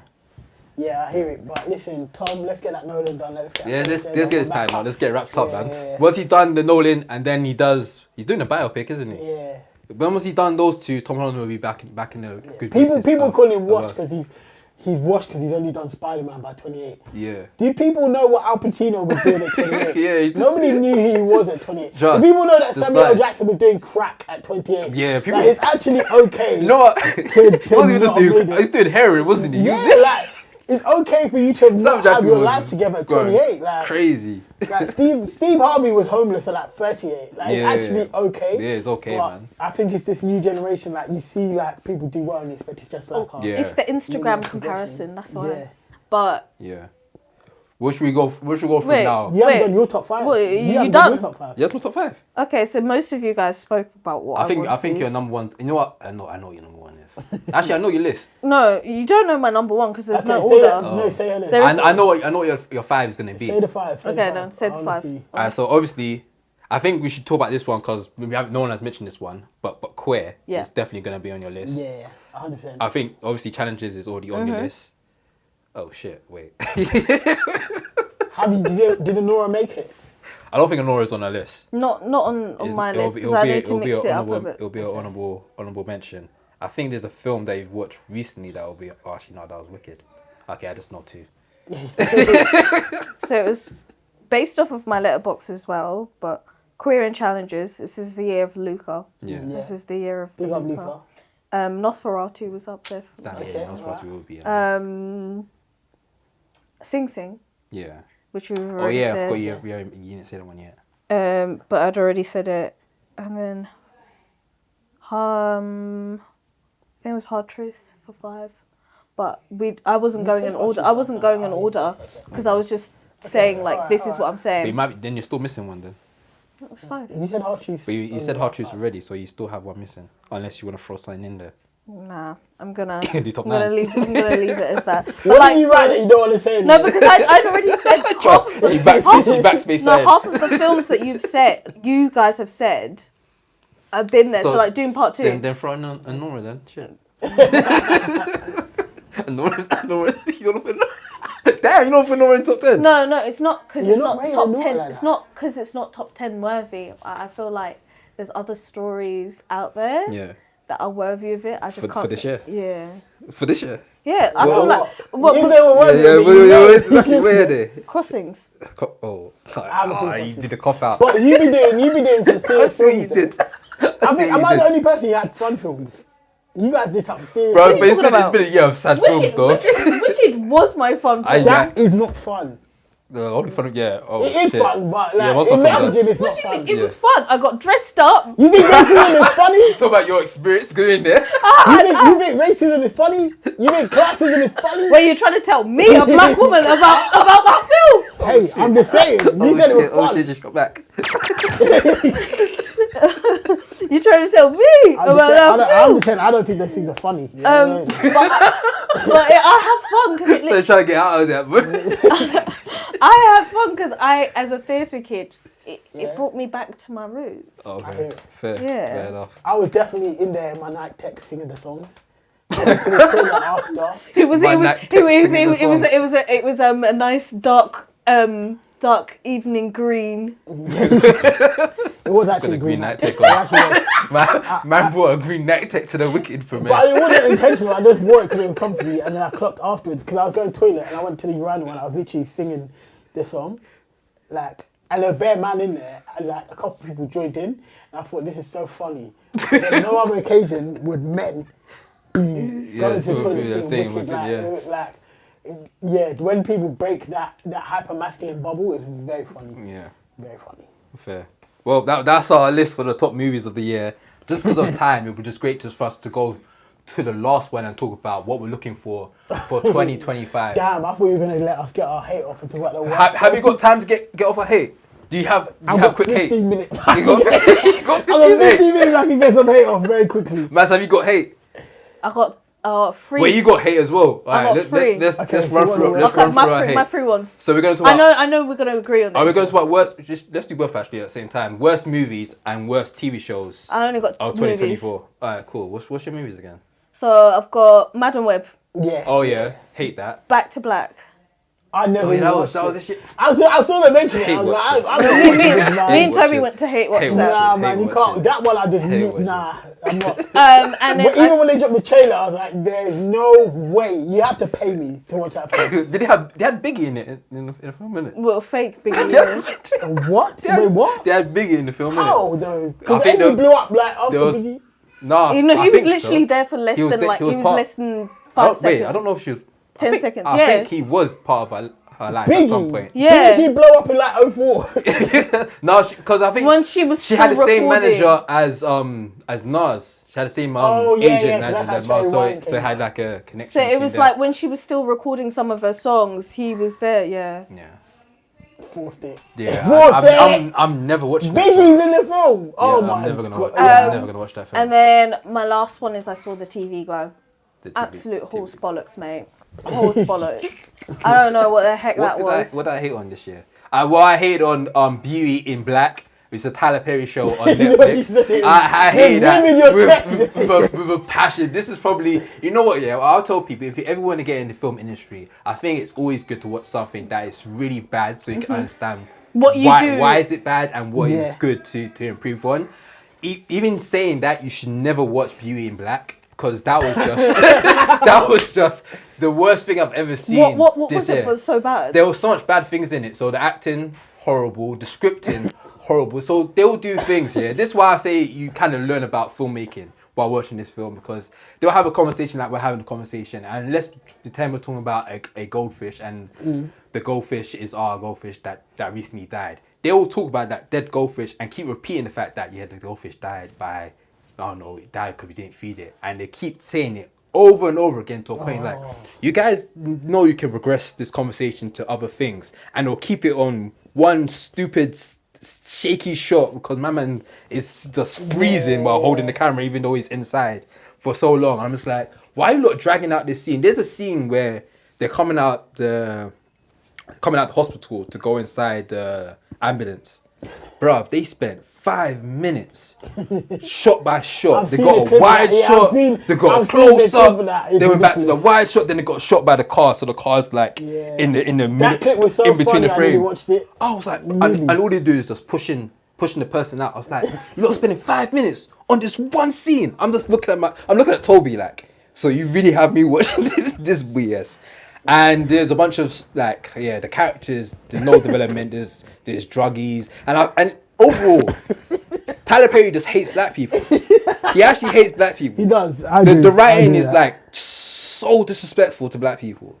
Like they be eating that up. Like if he was white, I'm telling you right now, it would have been shut down. Because the script writing, the character would be saying something that's so ratchet and so degrading. Yeah. I'm like, you really had this actor say this, and as an actor, you thought it was okay to say this line. It's yeah, but it'll get a BET award, isn't it? You will, because he owns that shit as well. Damn you, Tyler Perry. Yeah, you pay for your sins. We can't get rid of him. What was the horror this year where there's the white woman and the black woman and she says, I can smell your nappy pussy. That's Deliverance. No, the Deliverance. Was that that's Tyler Perry as well. Tyler Perry, yeah. Tyler Perry, bro. Anything you don't like. Because he does hate black people. I wanted to use that example of him hating black people. Alright, I've got lots of things to hate on. First of all, I want to say, most of all this year, I hated on the audience. Oh shit, we get gunshots. you guys, for your poor interpretation of film, and we need to raise their media literacy. You were the #1 people that I hated on this year. People who loved Dune and didn't understand Dune, top of my list. People who watched Wicked and didn't get Wicked, at the top of my list. That's the first thing I got to my chest. Nice, I've got the gunshots ready. Second of all, I need to hate on Kingdom of the Planet Apes. How did you ruin fantastic I like that film return trilogy? No, the first three, the last trilogy, like of the new ones, amazing. Yeah, like, beautiful, actually sick. Underrated. And Super might be one of the best trilogies. Like, what's going on in Kingdom of the Planet Apes? It just, I don't care about any of these characters, and I know they have to build up and all of this, but like, they won't even give me situations where I care about them. They're just into it, and I was just like, maybe I had too high expectations, but yeah, that was not cutting it for me. I'm sorry. Fair. Obviously we talked about Madam Web, Venom 3. Oh shit, you watched that? Venom 3. How do you watch that? Because Venom 1 and 2 were not bad. Like, they were actually, Venom 1 was quite good. Venom 1 was good. Venom 2 was solid. Venom 2 was mix. not good, bro. Venom 2 was horrible. 6 out of 10. So I'm can't assuming. put Wait, Carnage. so You hold can't on, mess up Carnage. pause. You saw Madam Web. You saw Context. Madam Web and thought, yeah, I'm still gonna give them a Yeah, chance. because I thought, do you know what they're gonna do? They're gonna do the Venom thing, and they're gonna try and keep it Venom level. Do you get it? Like, Venom was doing well as a franchise, so I thought, yeah, the other thing. And it actually, to be fair, it did well. Yeah. Overall, Numbers-wise. number-wise. Like, I know Craven is gonna be bad. Like, that's fine. And I'm still but gonna watch that I shit. know, like, Venom is giving me, it's introduced me to a vibe. Yeah. And I'm happy with that. No, That's hey, cool. yeah, Like, yeah, I don't yeah. expect it to be Marvel. Yeah, you know what it is. It's what it's funny. Yeah. Doesn't take itself too seriously. There's good action. Cool. So I'm locked in. I've Yeah. watched 1 and 2. But then what happened? 3 is one of the worst films I've ever seen in my life. It's incredibly bad. The story is terrible. None of it makes You're any getting button sense. happy over there. Like, First time doing this, man. I'm like this. listen, it's like, I was shocked. There's a minute, yeah, where Venom has a ballroom dance with the shopkeeper from Venom 1 for no real reason. In the middle of Bleach, by the way. Oh wait, I've seen this. I think I saw this in the trailer, yeah. And I was just like, this is, you what? Like, what's going on? Like, you hired this fancy room in Las Vegas just to have this elaborate part. It's disgusting. Like, it's just unnecessary. But they did it for the trash. TikTok, innit? You ruined what was actually the only reason why people liked Sony's like Spider-Man universe. Yeah. Like people, nobody. I'm not rushing. When you eventually do Venom 4, because you will, because everything else is gonna bomb from that universe. Yeah. I'm not gonna. Oh no, rush they've it. closed the universe. Yeah. That's what they said. But come on, money talks. Yeah, Venom 3. That's actually. I haven't been so angry since Suicide I'd Squad. I'd love to see Scully and Mac in a room. Nah, The conversation will be long, right? It'll be a good 3-hour pod. listen, It'll be a 3-hour is pod. Mac a hater? Prime hater. No, Mac is a hater. The hater. He is a hater as well. But he has the same instance of you like having really strong opinions on stuff, but can also back it up with like real truths. So it's like, how can you can't really argue with that. So having you and Mac having a conversation is like, who will win? Yeah, that needs to happen. That needs to No, happen. I don't think they'll argue. I think they'll get along. They'll agree. Maybe not on Dune. Yeah, not on Dune. Mac hates Dune Part 2. He Yeah, hates- I hates thought- it. Yeah. He read I the wanted books. to hate. He read the books as Yeah, well. I wanted to hate. But from I went reading- in there waiting, like trying to hate, and I came out and I was like, fuck. I'm gonna watch it again in 2 days. I saw it like 3 times. Yeah. in What do 2 you days. think about the first one then? Because Mac loved the first one, but he hates the second one. He felt like Dennis kind of sold out and changed the story a little bit because of the feedback from the first one. I think he had to. I think modern filmmaking, when you're adapting IP, is about putting the medicine in the sugar. Yeah. And I think Dune, at the end of it, like I said, they're incredibly stodgy. Yeah. They're very weird books. Yeah. Like, Yeah. I don't want to ruin it, but it's very, very Mac weird was telling books. me how weird it is, yeah. You can't just, same as Wicked, right? So I was talking about how good the Wicked book is. It's But weird, Wicked man. as a book, have you read it yet? The book? I know the entire synopsis, bro. Half of it is tapped. You Yeah. couldn't make that necessarily film, but it works as a book. Like, Okay. And I think that is the reality of Dune. So it's like, I don't expect anyone to ever make a proper adaptation of the Wicked book. Yeah. Like, that is written by a sarcastic man from England. Yeah. Who had Oh, it was British. comment- It was British, who had yeah, so comments it's to good. make on like the government and Yeah. Thatcherism and all of this stuff. Like, Yeah. and now it's this Americanized, like almost bubblegum, like, and it's fine, I get it. Mm. I think he had to do that with June because you would have, to keep getting access to the budgets that he's getting to make it, it has to be, That's what we tried. people need to understand it. People Yeah, need to yeah. understand it. And like I said, a lot of people don't understand film. So I Yeah. think then he had to. We were saying this to Yeah, Mac. look. He wasn't hating it, bro. Nope. That's interesting, I hear it. I What's- think there's what's one the more other film hate? here. The last film I need to hate on is probably, it's not full hate, this was half-hearted hate, but Civil War.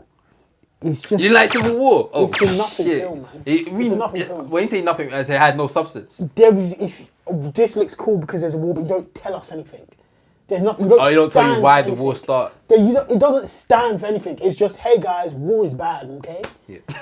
Like, there is But that- that is the message, though. No.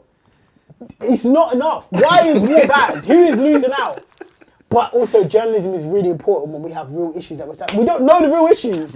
I can't root for them. I studied journalism in uni. I can't Yeah. root for the journalists because they're just there. Yeah. And like, crazy things are happening. Like the very end, the end shot, Yeah. where the mad thing happens, and then it's like, The music I don't plays. feel sorry for you. I don't feel like you're a terrible person. Like this thing is happening. Oh yeah, that did annoy me. This thing is happening, and you're just like, That did annoy me. I did hate that she gonna did make that. my career. I hate that like, she did that. What? Like, so But you I think are power hungry. But I think it was trying to be like I think it's not critical of the journalism that you know. I think it's being critical of American journalism. I feel like it was trying to be that, but I think journalism generally is in a bad state. Yeah. But I don't think the film is. See what people think of The Apprentice. That's what I think about Civil War. I don't think it actually critiques journalism at all. It's like, I think it's like when did, people talk about Premier League referees. It's like, Yeah. oh my god, their job must be so hard though. Like they've also got all these challenges. It's like, so Yeah. it's a job. You signed up for it. Yeah. Like, I think it showed the dark side of it. I think it was somewhat satire in it as well. who asked her to go and be a wartime correspondent? Don't come back and be like, but actually war's like difficult though. This is your dream.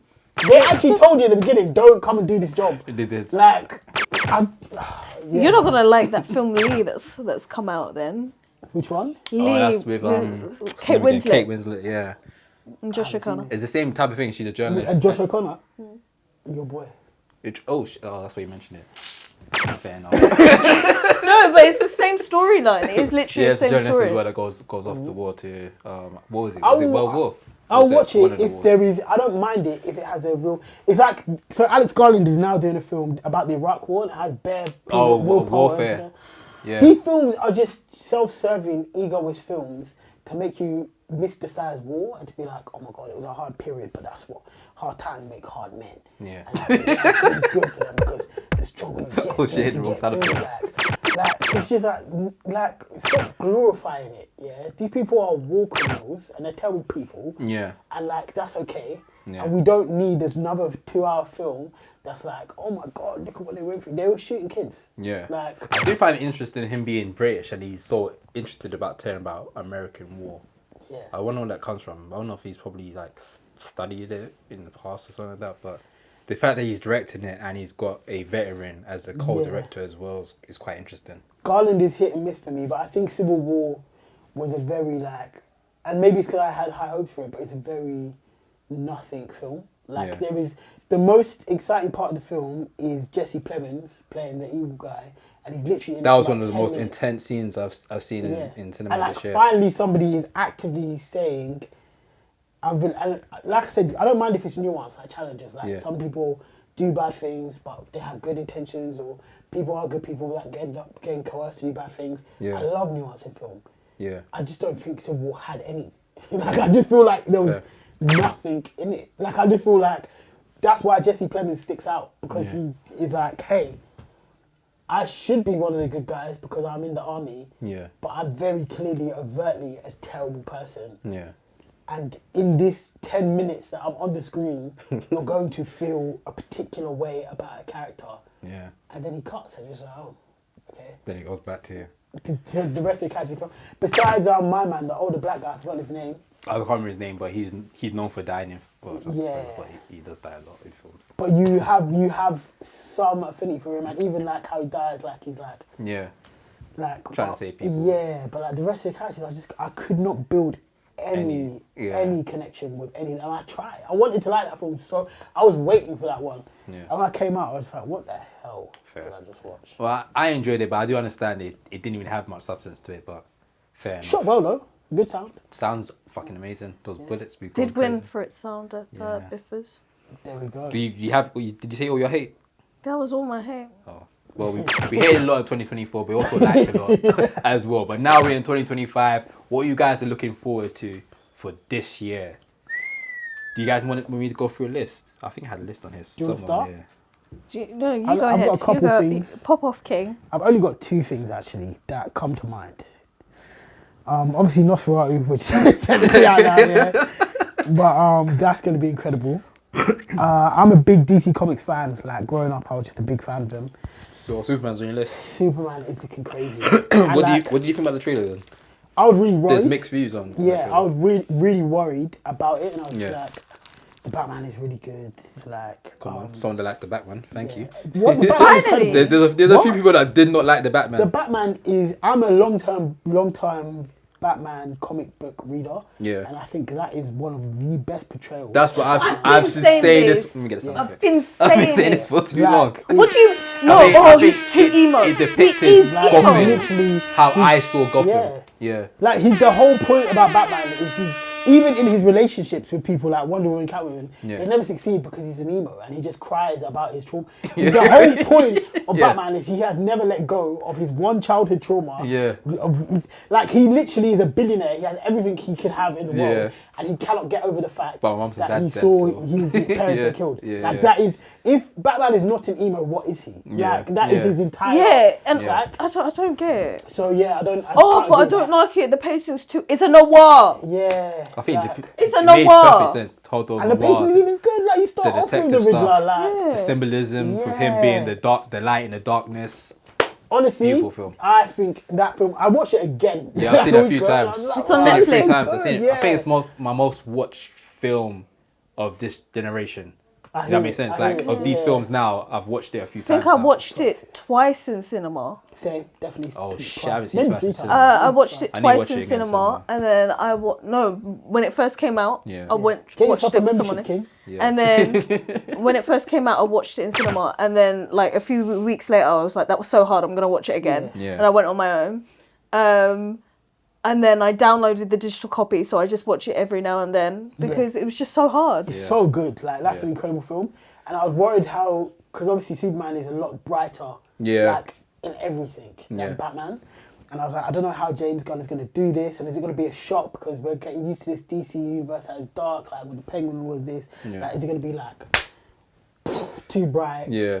And then the trailer came out, and I was like, "Oh my god, this is like when I first watched Smallville or Superman and Lois Lane." Oh shit, I missed Smallville. When I was a kid, like amazing. It's perfectly bright. Yeah. But you can see they're like attaching themselves to adult themes, so it's not like it's not Wicked.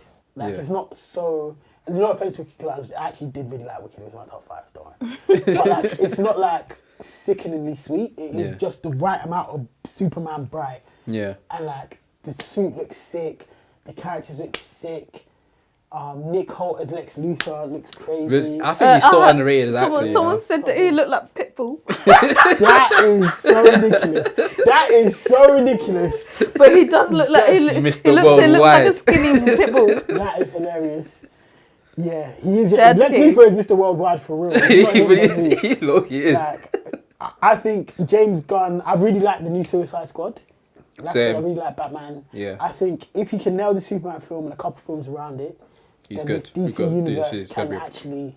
Marvel need to start checking their mirrors because it's looking a little bit. Yeah. Like DC might be back here. Yeah. When I saw the trailer, I'm not super excited from the trailer, but I just really have a lot of faith in James Gunn, and I just believe that he is one of the few directors that understands comic books and superheroes, because a lot of times you get directors. Really reads them, and I can tell he does. So I just trust that he has a vision for it. Like I will just follow everything. Oh yeah, 100%. Matt Reeves. Because you could tell from Matt Reeves, you could tell was reading them books. Yeah. Said, I'm gonna tell this Batman story in a specific way. 100%. And I want it to look like these panels and even the way it shifts.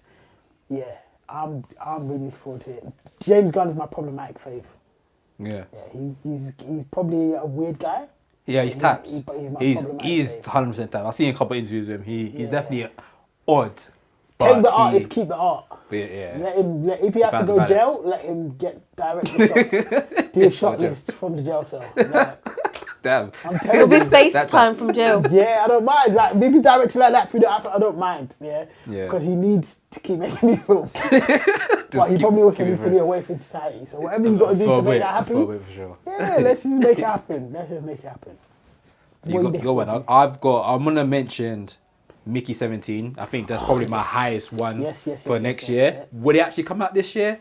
I hope it does. It keeps getting pushed back. Yeah. I think the latest date is May now or June. Don't quote me on that. But that's probably the highest one I'm looking forward to. I think Robert Pattinson's going to give a stellar performance. That's going to... A lot of people are going to be on Robert Pattinson wave. I think Robert Pattinson has done really good performances. I don't think he gets touched on. I don't think he gets mentioned as much as like a Timothee Chalamet or even a Tom Holland. Maybe because there's maybe a strong age difference as well. But I think I don't even know if Mickey 17 will be the one because it's gonna be quite artsy as well. And it's also It's interesting. Yeah. also like it's his year next year because you've also got the drama, which is on my list. Oh yeah, that with Zendaya.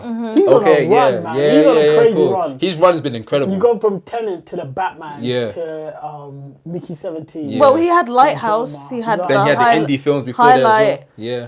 Listen, I used to hate on him, but I just realised that I didn't hate him. I hated what he represented.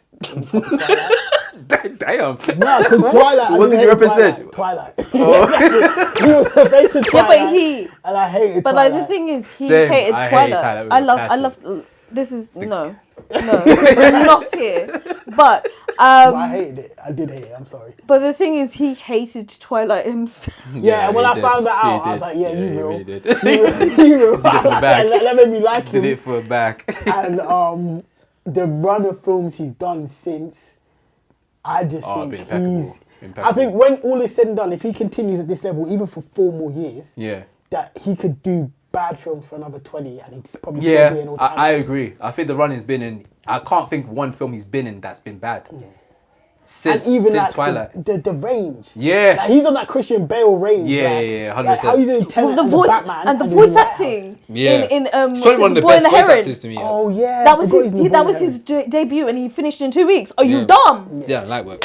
the Heron. Cold. He said, "I've got kids. I've got kids Got a now. newborn. I've got bills to pay." Got a newborn. Listen, that's my guy, man. Like, Yeah. our Pats, I'm sorry for hating on you. I didn't get it. But now I know. Now I understand. I came to the light, man. Yeah. So I'm gonna stay on the Luca wave into 2025. What film's got next year? I think American Psycho's gonna come out. Oh yeah. who is he casted again? Austin Butler. Will be- Austin Butler is a movie star. He's cool, but I just You wait. I think. After Austin Dune. Butler is Timothee Chalamet but blonde. Like I don't know if he's there. He's not there. there. Nah, I think Austin Butler is better than Timothee Yeah, Chalamet. they both alright. They do their job, innit? They're definitely Nah, I can't put Austin validation. Butler there. Nah, man. Get After out of here, after After Dune, watching Dune, and a lot of people haven't watched this film, but Bike Riders, I really enjoyed doing Bike Yeah. Riders. I think Yeah, Bike Riders is good. he does have that annoying voice, that squeaky voice. Everything's annoying about it. And I feel even like- when he's acting, I'm I looking said at him, he's everything. annoying. Like, it's like, look at his face. I'm just like, oh, you got a mad punchable face. He does have a He's punchable like, face. mad, just like, even the- Because he does that squinky Yeah, eye thing as well, man. like, bro. If he was black, I'll he'd be slap like- you up. 100%. you know he could. No offense to Latin people, but do you know what I mean? No, he put Aaron Pierre to. Yeah. 100%. Oh, But Joe. I do think he's a good actor. Yeah. I'm not giving it. You see the face. Listen, he does it. I'm sure he's doing it on purpose. Fair. Another film that I got in here as well. I got 2. I got Sinners. I'm looking forward to. that, yeah. I think this is. I'm on record saying I'm not a huge fan of Michael B. Jordan as an actor. I hope this film proves me wrong. And also got 28 Years Later. That trailer was incredible. I forgot to say that. That was what I wanted. I think 28 Days Later is the most underrated British horror. I think it actually changed horror as a genre anyway. Yeah. That's the first time I think Fast Zombies went really mainstream. That's when I realized I can do it with zombies. Zombies in 28 Days Later. It changed zombie films, Because changed there was zombie that was the thing where it was They were like, oh geeked yeah, up. that's the first time we had zombies running like ever in cinema. Yeah. Oh, And like it's shit. crazy. Like I think that film's so good. I was telling Jude like that is a seminal horror film. He's like, oh, sure.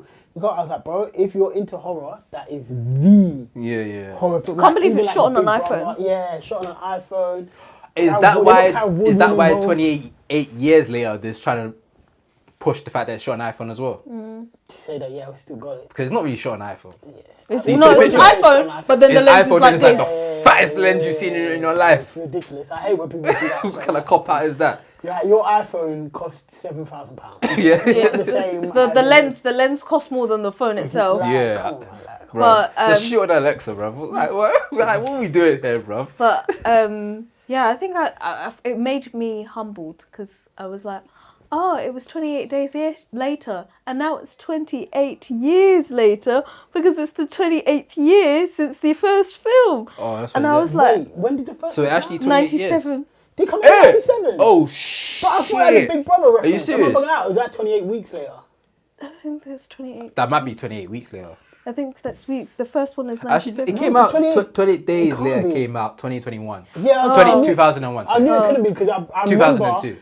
Because the first place when the outbreaks happens is the Big Brother house. 28 weeks later came out 2007.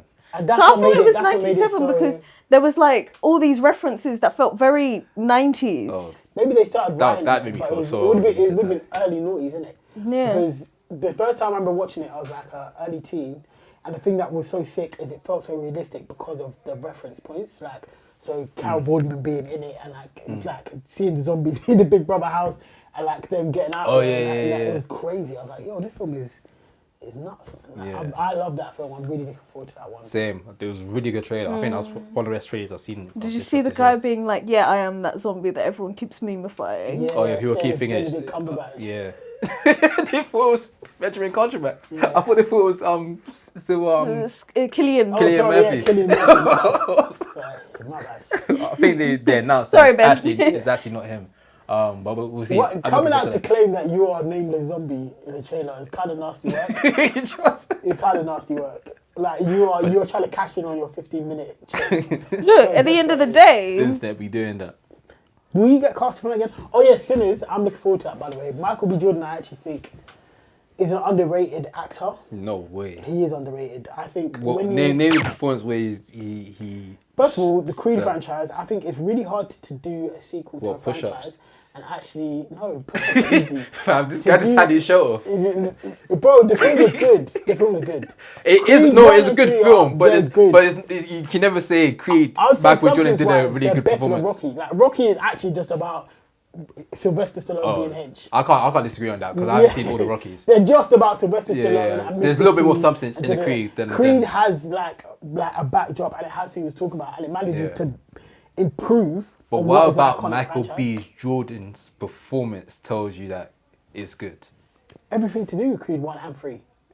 Michael B. Jordan doesn't even talk in the films, bro. He does. What do you mean? You think he's a He barely talks in the films. He is the most important character in the films. He is because it's named Creed.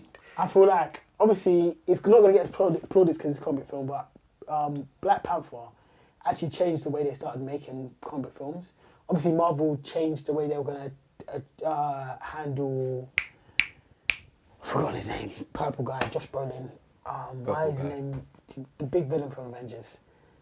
What, the new... Thanos. Thanos, yeah. Because they saw the way that Killmonger was, people like Killmonger and watching him like, Killmonger was right, and like his gravity. But do you think that was in Michael B. film- Jordan or just good writing? Both. Why can't it be both? If a you're great dealing with- director in Kugler says my favourite movie But do you think someone else is could have Michael did that? B. Jordan. You don't think anyone else could have did that? Who? Say hi, auntie.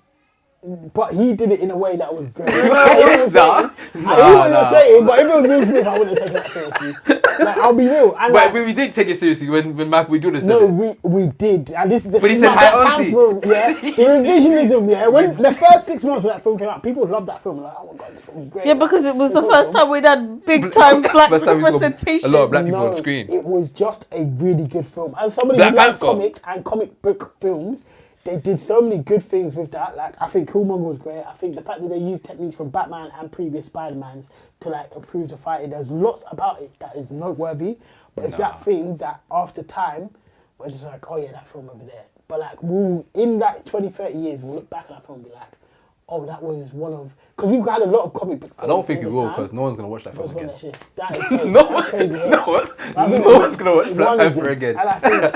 And I love black people. And I love the fact that it changed how Marvel attacked their own films. I know you don't love black people. You're really like Tyler Perry right now. Whoa. I think Michael B. Jordan is good.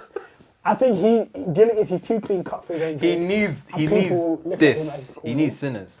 This was supposed to... Someone said the other day, and I can't see it, this is blatantly supposed to be him and Jonathan Majors. Yeah, I heard that as well. And I can see it. I feel Same. I like can I see feel that like as well. Jonathan Majors would have done a better. Jonathan Majors is a better actor than Michael B. Jordan, and that's just facts. Yeah, because his whole life is an act. His whole life is an act. I'm sorry. What's I've been saying for this. that? Listen, I was telling He people lives a life. before there's an allegation. He's a theatre kid before as there was well. a one allegation about Jonathan Majors. Yeah. You can ask any of my friends. I said, "There's something not right with this guy." And they're like, "What do you mean?" I was like, "Everything he says in interviews is like he's reading from a script.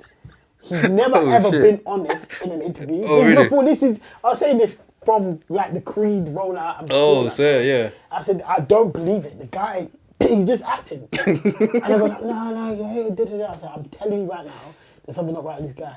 Obviously, little, you know. We're not going to talk about the allegations too tough here, but what I'm going to say is Rolling Stone did an amazing piece in which they talked to people from his life from before anything ever happened. Yeah. And da-da-da, and the type of person he was. Did you know he was expelled from school from stabbing someone? When he was Oh, shit. Yeah.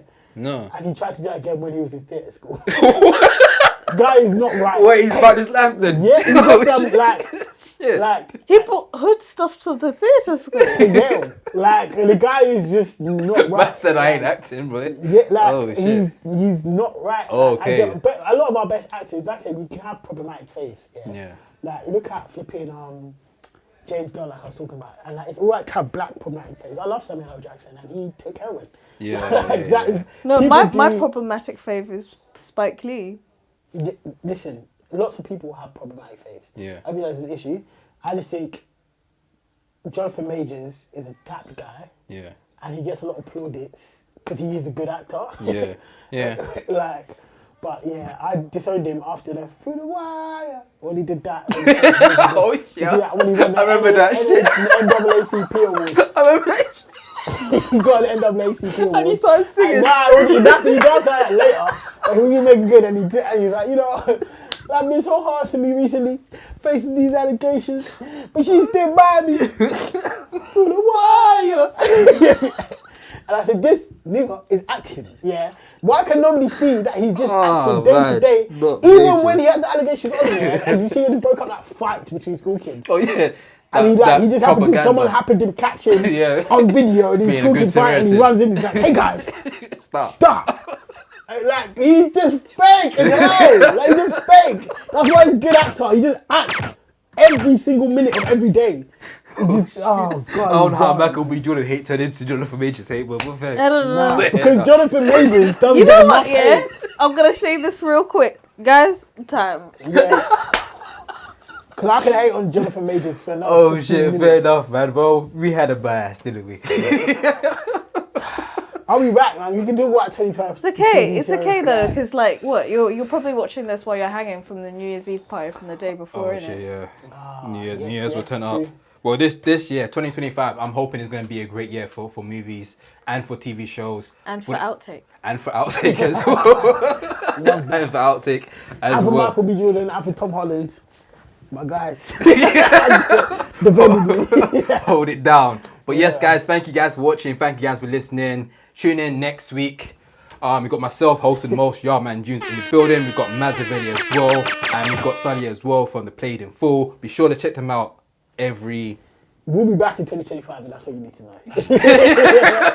That's all you need to know. Alright, guys. Peace. Bye.